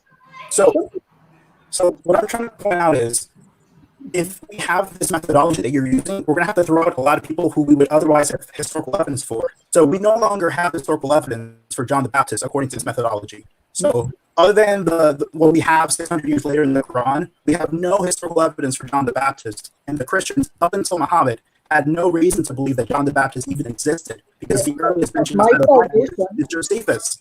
And we have no historical evidence for Herod the Great, for example, written historical evidence. We have no historical evidence for a lot of the figures in the 1st century, because the first manuscripts of Josephus are in the 4th century, and Josephus himself was writing 60 years after the event. And he was not an eyewitness for many of these historical figures. So your methodology essentially destroys a lot of the methodology. Well, no. So here's the problem, what you've said. And I'm sorry that we lost you, but no one can hear you in the chat. It was only us that were able to make out what you said. Guys, can you hear me? I can hear you. Yeah, he had so my response to that is simple. My salvation does not rely upon the death or the life of John the Baptist. I believe in him as an article of faith, but my salvation does not depend on me believing that he died for my sins. So it's a whole different category. If you're claiming that Christ was crucified, and that's with absolute certainty, then you need to provide historical evidence that meets that level of engagement. Because here's what you're asking me. You're asking me, people that are writing 60, 80, 90, 200 years after Christ, after the crucifixion, claim that this is what happened. Now, fine, but my salvation cannot rest on something which is taken from a popular narrative and a popular assumption. We need evidence if you're going to ask me to believe in something that determines my salvation. So there's a different level of criteria here. So when it comes to the historicity of something, I agree. Most things are alone in their transmission. They cannot be relied upon, and we agree with that. Merely saying now that the crucifixion of Christ is a fact because people 80, 90, 100 years related it does not make it so. We need to know what is the basis for this claim that it is a historical fact. If there's something that you can present, we would be interested in hearing it. And just to add one point to that, Ariel, before you join in, I think the earliest manuscript for Josephus is very, very late, 11th century, I think it is, 1184 or something like this. I think it's very, very late. So it's not even a couple of hundred years. You're talking about a millennia after the event. And some of the things are attributed to Josephus, you wouldn't have expected a Jewish individual to have written. So there was some tampering with the text. If there was a core text anyway, there was something was additionally added to that for what end we can only guess at. But it makes it, again, an unreliable source, again, for something as important as not just recording history, but for your salvation itself. So a couple of points. The first one is, I believe the earliest written evidence we have of Josephus is in the 4th century. I think there's a codex, I think it's called Ambrosius or something along those lines. I'll have to double check. I'm getting extreme difficulty to understand a single. Yeah, Ariel, I don't know if you can get better internet, but the problem is we got like nearly 700 people and no one's hearing you. So I don't know if you can go into a better place or because otherwise I'm gonna have to bring the next person on and maybe. If you still can't hear me, I'll have to bow out. Well, maybe if you yeah, sorry, it's just that there's a lot of people obviously, and I can't. Right. I don't think enough to work out what you're saying, but appreciate Jonathan McClatchy, he can answer your points. All right, thank you. Bye. Okay. Okay, so next person, Sola S. Let's see. Hi, Sola. Sorry, I know you were supposed to come on before that, but the queue sort of mixed up there. But thanks for waiting. Thank Welcome, you. Do you hear me? Yes. Yeah. Yeah. Assalamu alaikum, guys. I am Arab Christian calling for Germany, and maybe my my English will be not very well, but I want to ask. Okay, so basically, I want to ask Ijaz if he think that Sahih al-Bukhari historical accurate, because there is a report in Sahih al-Bukhari 3477 that it says Muhammad says a prophet. All right, sorry. Unfortunately, that was majorly off topic unless I'm mistaken. All that time we waited, and none of them want to speak to the historicity. I don't get it. Honestly, the video was clear. They watched the video. Unfortunately, so that wasn't related to the crucifixion. Unless I'm wrong, that wasn't going to go anywhere. It's interesting, actually, as a reaction to observe that this is what's happening. Because what we're asking for is really some verification of the historicity of the crucifixion. And really, people are beating around the bush. Or even, are doing a Toko fallacy. That what about you? Which is fair enough. We can have that discussion, but we're trying to verify the historicity of the crucifixion, and that would be great to have a discussion about. We have Hisham on here now. He's muted, but if he can unmute himself. Yeah, you're on mute at the moment, Hisham. Is he Christian? A lot of Muslim family names coming on. Like, there were all these guys in the chat, and they're like, we're going to refute you, and none of them are coming. Is Jonathan McClatchy backstage? Yes. He was here. I mean, let's put the link out again. Just jump on and give your strongest point. And all these guys are saying that he can respond to us, but he's stuck in the chat. He can't make his way here. That's very curious. You're not going to point that out. There's some IG 3G or something, iPhone 3G, saying a lot in the chat. He's hilarious. Challenging to debates and everything. And we'll give you a platform. I like how the topic is the historicity of the crucifixion, and the guy is like, do you believe in Sahih al-Bukhari? Not the topic, but thank you. I think he's trying to challenge the way that we use history. Do we believe are we using double standards? I can kind of understand his angle. Oh, I see. Was it going too on topic then? Because I think as soon as I heard Bukhari, I thought, well, that's not really. I think he was going to say this thing happened, and do you believe this thing? And as soon as he said Arab Christian, and then but frankly, it's quite when hard. he said my English is not that good, you're going to lose us, man. It's quite hard for Christians probably to hear the information that you guys have provided, and then to try and bring an argument and a response to it. It's probably been a little bit difficult, even in the 48 hours or 72 hours that you've provided. And that's just being demonstrated more and more, I think. And it'd be great if Jonathan McClatchy is around to get him on. I mean, we're inviting him. We'd love him to come and speak with us. Please. I've seen that Michael, who was just on the platform with us, he mentions that we, the panelists, are not interested in discussing the historicity. Well, we did discuss the historicity with you, and you agreed that Luke was not a historian, and then you changed your mind and said, yes, he was. And then you said he was inspired. So you've got to make up your own mind, determine that what you wanted to say is what you said, and then God will return. Yeah, this is one of the arguments I've heard. They're saying, look, imagine you see a car crash, and there's 4 different people see that car crash from a different angle. Each one will report their perspective, which is fine. But that only works if the 4 people are eyewitnesses, first of all. And then if you throw in the Holy Spirit, then they shouldn't need to use their perspective. What happened happens. So it's like a double. You can't have it all ways. Either it's inspired by God, therefore it doesn't need to be eyewitnesses, or it's eyewitness testimony, which means it needs to be eyewitness testimony. Mm-hmm. And this is the problem that we're having. Because we know Mark was an eyewitness. We know Luke was an eyewitness. We heard one church father said Mark wrote from Peter. We hear all this. We have Hesham back. Sorry, go on, Hamza. You carry on your point. So I'm just saying this idea that these 4 eyewitnesses, they behave like these 4 gospel writers are writing about the same event, but witnessing it from different angles. But that would assume that the 4 writers of the gospels will witness it themselves, which isn't the case. For 200 years, the authors of the gospels is anonymous. It's not like as if they were people. Welcome. He's gone, but we have Nathan waiting as well. So welcome to Nathan. Hello, chaps. You all right? Hello, Nathan. Welcome, Nathan. Through okay?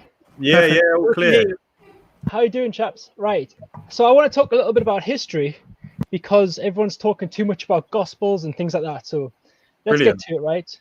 What we can all agree on is that the punishment for the Romans was crucifixion for traitors and the enemies of Rome.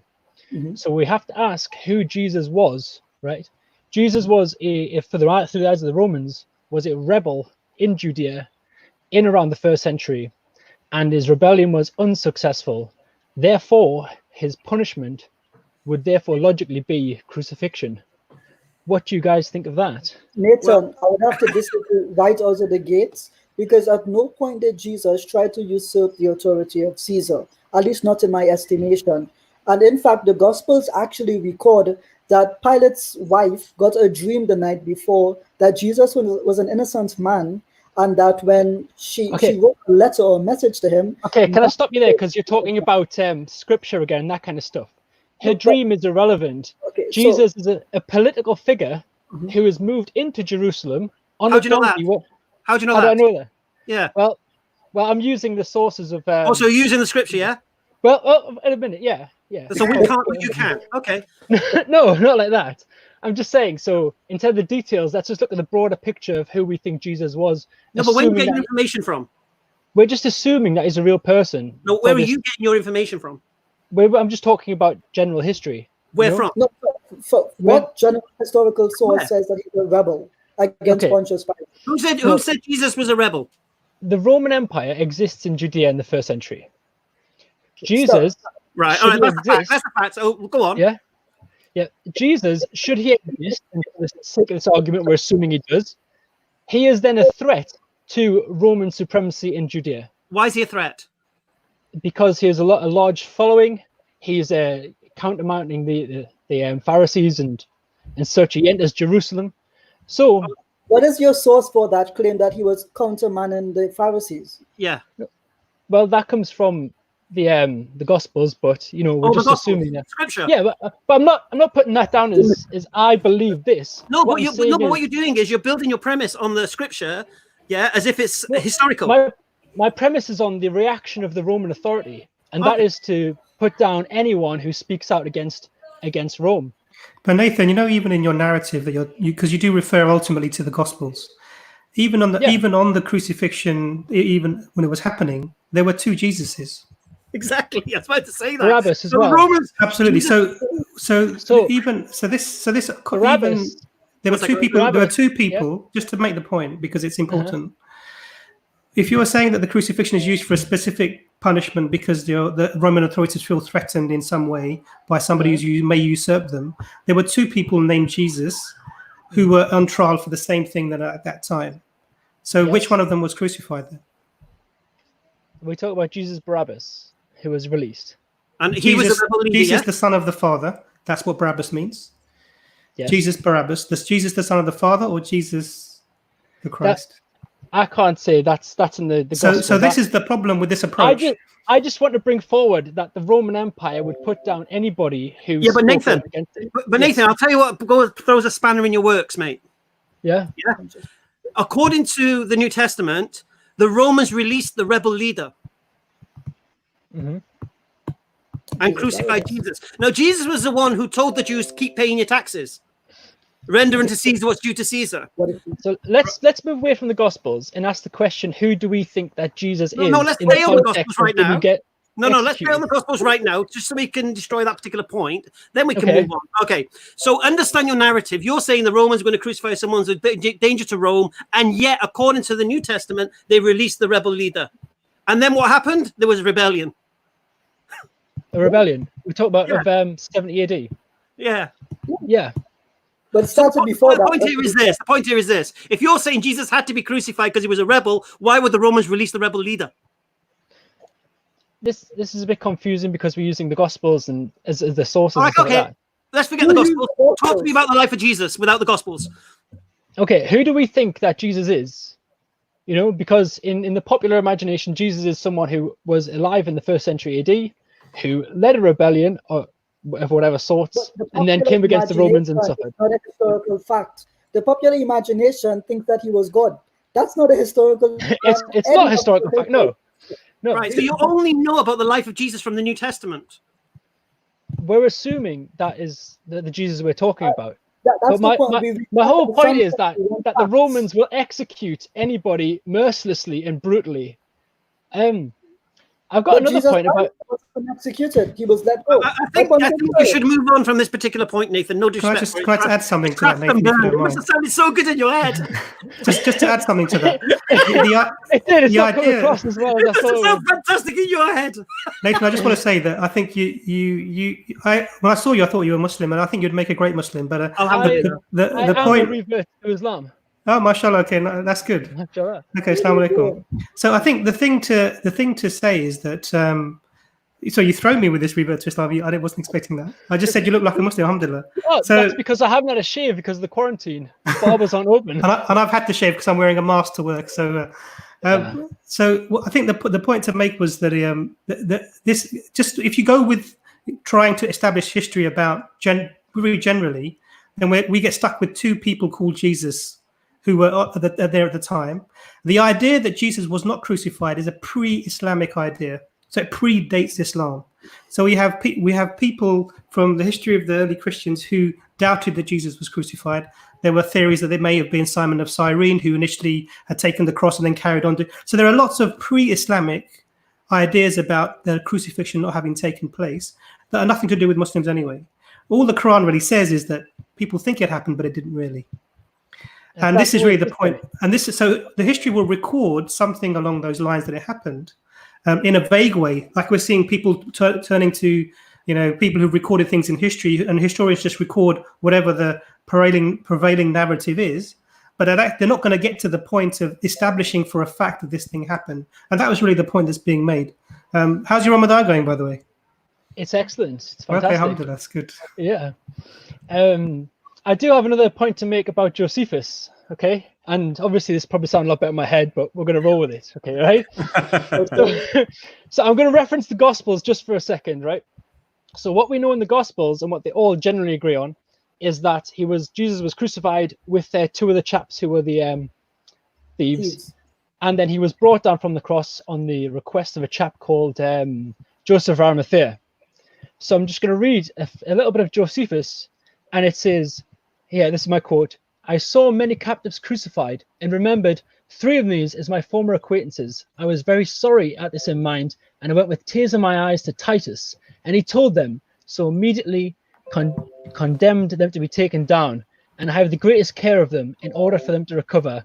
Yet 2 of them died, and on the physician's hands the 3rd recovered." And we know that the name of Josephus, his actual name, his Jewish name was Josephus ben Matteo. So that's very close to Arimathea. So it looks like... think, are you trying to say that Josephus was traveling and he saw the crucifixion happening, and then he tried to have the 3 people removed? Because these are 2... Because actually, I've read what you're quoting. And actually, this is actually Josephus talking at another time where he was speaking to, I can't remember the person who was in control at the time, where he saw 3 other people being crucified, and he tried to save them because obviously they'd been there for a while. He felt sad. He went to Titus. He came back and said, "Let's get these people down." In the 60s, that's right. Yeah, so about 70 around that time. So this is actually another event that Josephus is describing. Don't conflate the 2 things together. But since we can throw out the Gospels and saying that they're not exactly historically true, what is the date of the time that those events allegedly occurred, and what was the date of the life of Jesus? It's very possible that the life of Jesus could have been 70 AD rather than 30 AD. And thus the pieces fit together. Nathan, it's been a pleasure. Come on when we're talking about more Islamic things, because we've got to give the Christians a chance, man. We thought you were a Christian. Okay. All right. All right. Nathan, you revert to Islam. Did I hear that right? Yes. Okay, so you believe that Jesus was crucified as a revert, or just out of curiosity, or? Well, what the Quran says is very unclear. So I mean, I obviously believe the Quran, but as to the details of the historical Jesus, I can just say I don't know, and I just have to look at the things and try and learn. The Quran says nobody knows. You're all guessing.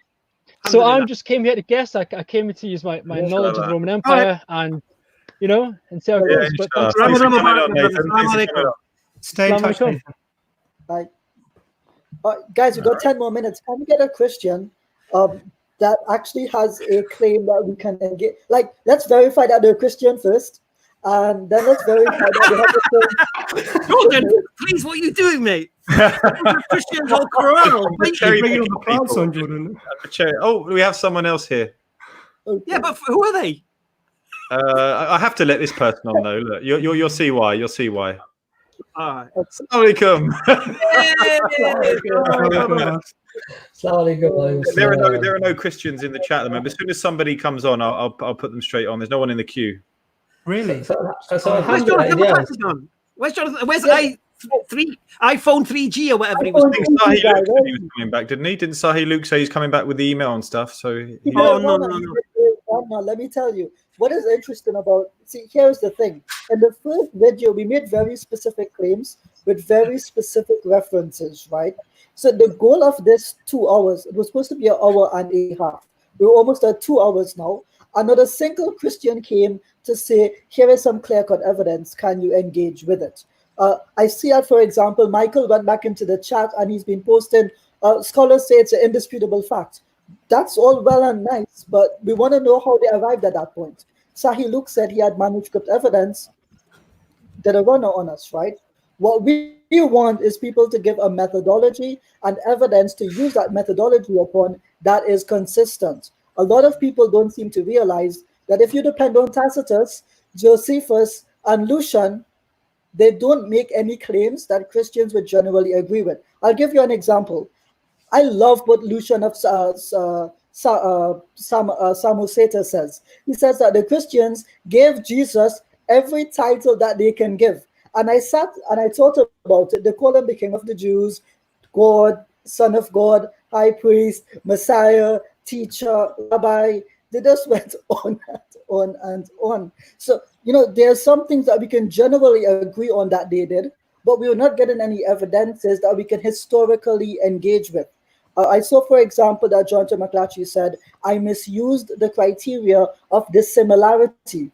The criteria of dissimilarity are things which would have been done in a way that was not expected at that time. It was expected, as Christians argue, that the Messiah would have been killed and crucified. They point to the Old Testament prophecies.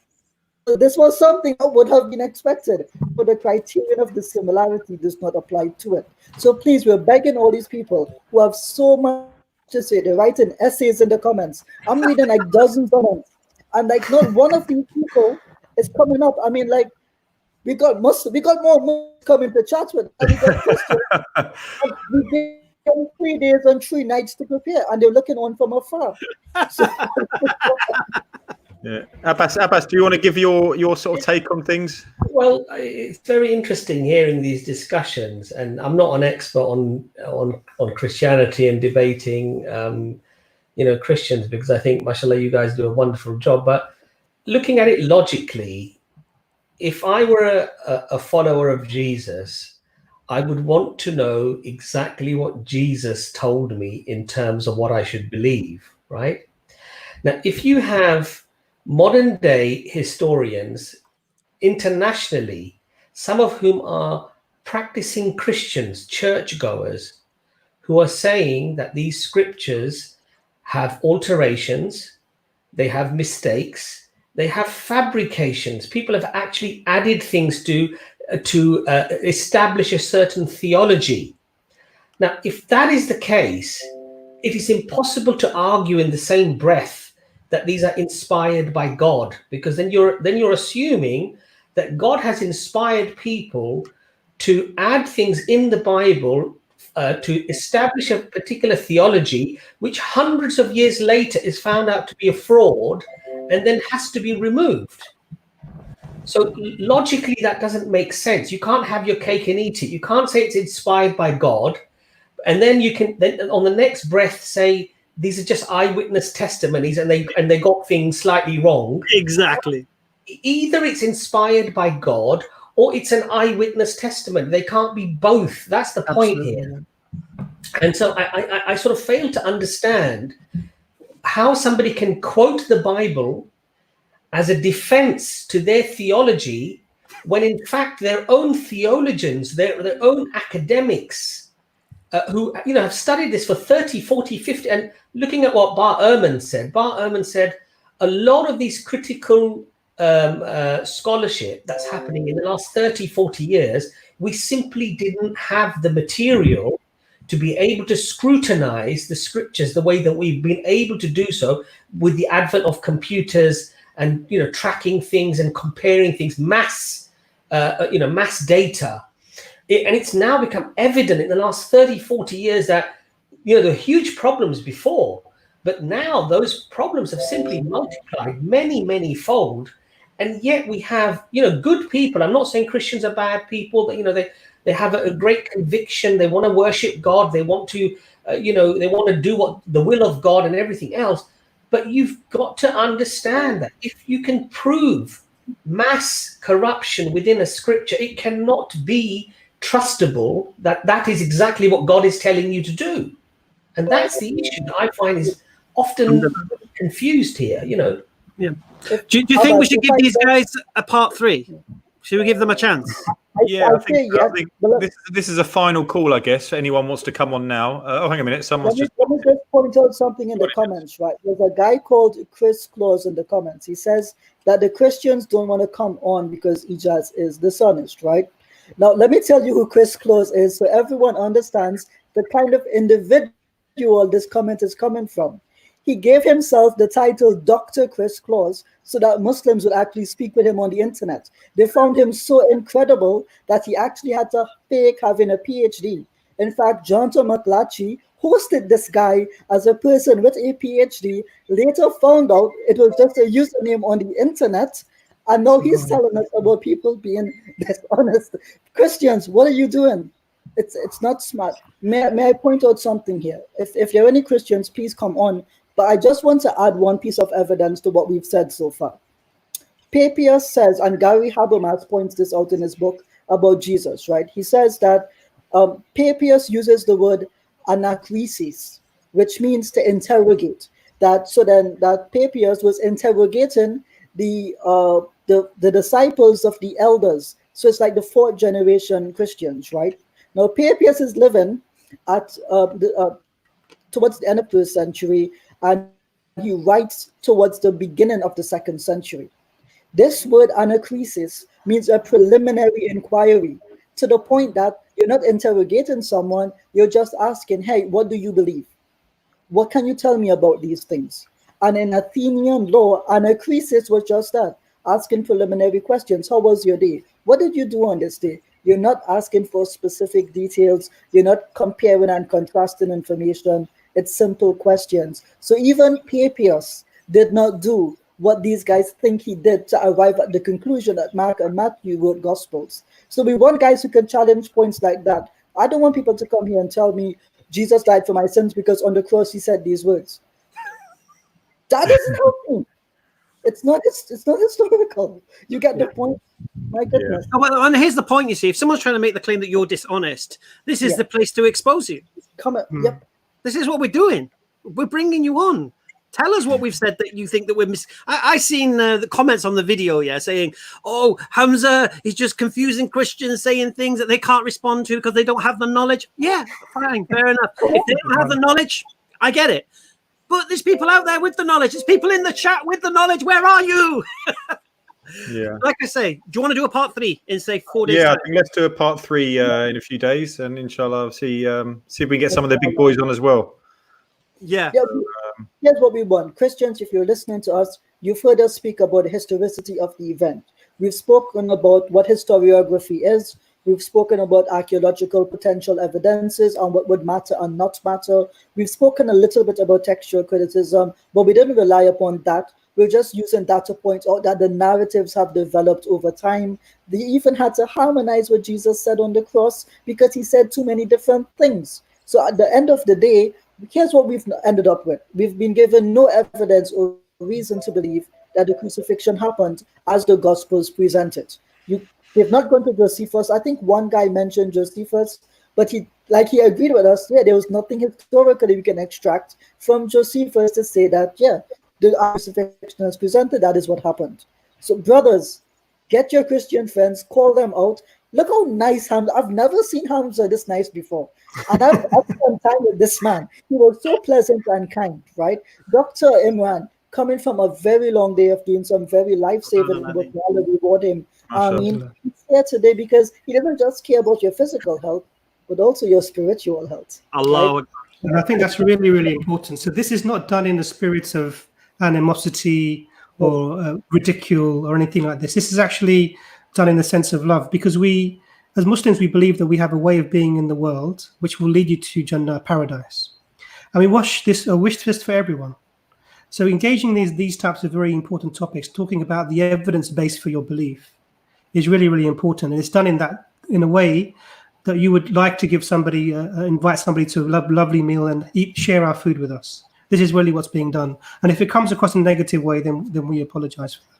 Yeah. Sorry, with the mock you. Inshallah. Just don't say silly things, that's all. Yeah, we've got about a minute left, and we've not seen anyone challenge the historical claims that we've made. Here's what we've gotten so far to summarize today's events. We've got someone told me he agreed with me that I used a bad translation to show it was a bad translation, and somehow that was meant to disagree with me. We had someone come and say that Luke was both a historian and not a historian. We had someone else come and say that a lot of what Josephus said was incorrect. We've had Luke come on to say he has historical evidence in the form of an email, which is on his phone that he's speaking on, but then he couldn't find the email, and he's been gone for about an hour and a half. So, in all, every single Christian that came on today could not engage with the points that we made last week or this week, and we've not come up with any new evidences or reasons to believe. At the end of the day, here's what this has done for me. If you're a Muslim at home and you saw what happened today, you've just seen that the Lord of the Lords, Allah subhanahu wa ta'ala, he says that they have no certain knowledge, and every Christian that came demonstrates that as the haq. That's what I got to say about this.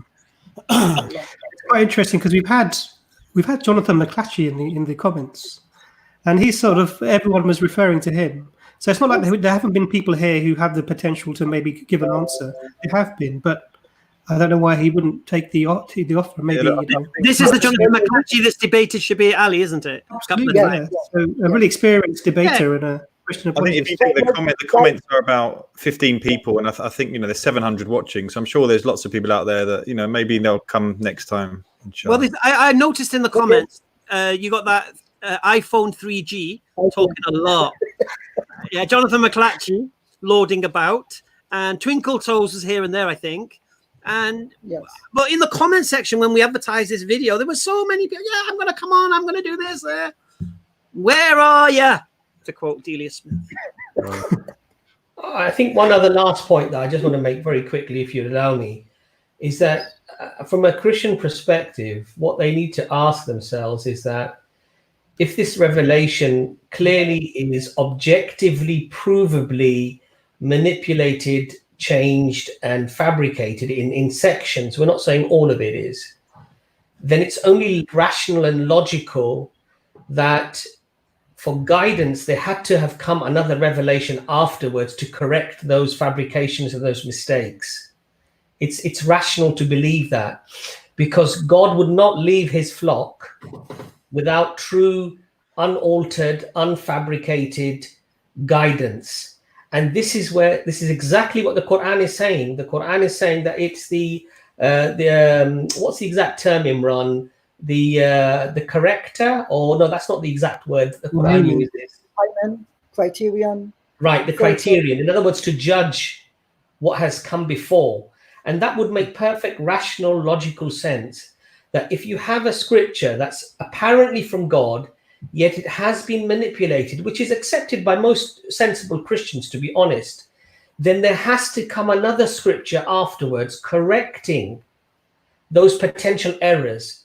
And so when Allah says in the Quran, Lam yalid wa lam yulad, he begetteth not, nor is he begotten, wa lam yakul lahu kufuwan ahad, and there is nothing comparable to God Almighty, that is the correction of what was changed before. It's quite logical, but rational, actually.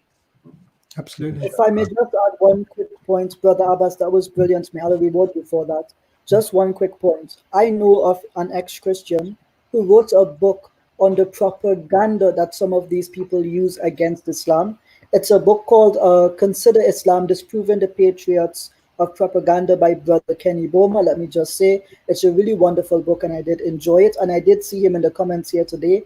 And I was very happy, let me be clear, I was very happy to see so many former Christians in the chat agreeing with us and saying, yes, these were the same problems I saw, that my heart was on fire for when I saw these things initially, and that led me to Islam. So if you're a Christian right now, in part, God willing, you will join us.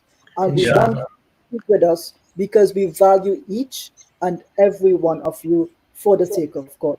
I think Kenny Cromer is live this evening, so you can go and check him out. And Ijaz, probably a chance maybe to plug your website as well.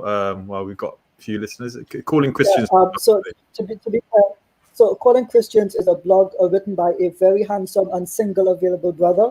I think some of you know him in the chat. CallingChristians.com.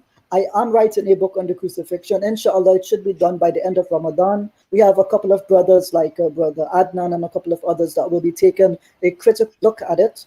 And just to be clear, brothers, I spent maybe a year reading all the books on historicity, historiography, and textual criticism of the Gospels that I can, trying to convince myself that maybe there was an element of truth to this, and at every point I found a stumbling block. And the thing is, if none of these people can give evidence that is undoubted for the crucifixion, why place your faith in something that is not certain? We have certainty. Can I just recommend a book as well for people who want to know about the historical Jesus? I've been reading this one. Can you see it? Closer. The Mysteries of Jesus by Ruqayya Maqsood.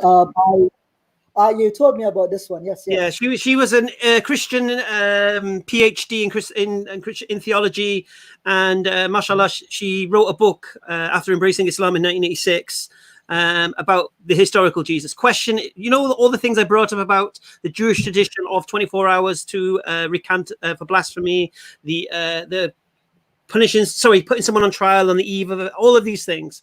These are all the things that she brings up throughout the book. So I really recommend it. The Mysteries of Jesus by Ruqayya Maqsood. I recommend it to Christians because she used to be one of you. All right. Inshallah. All right. Well, keep us in your du'as, and may Allah accept your fast over Ramadan. And yeah, we'll make a part 3 and we'll post it. Me and Abbas are going live tomorrow. Are we, Abbas? I'm not sure. There's a surprise. well, we are. I think we are. We are at that time, and the topic is to do with atheism, I believe. But so check us out then. But yeah, Assalamu alaikum. Wa alaikum assalam. Assalamu alaikum, everybody. Assalamu alaikum.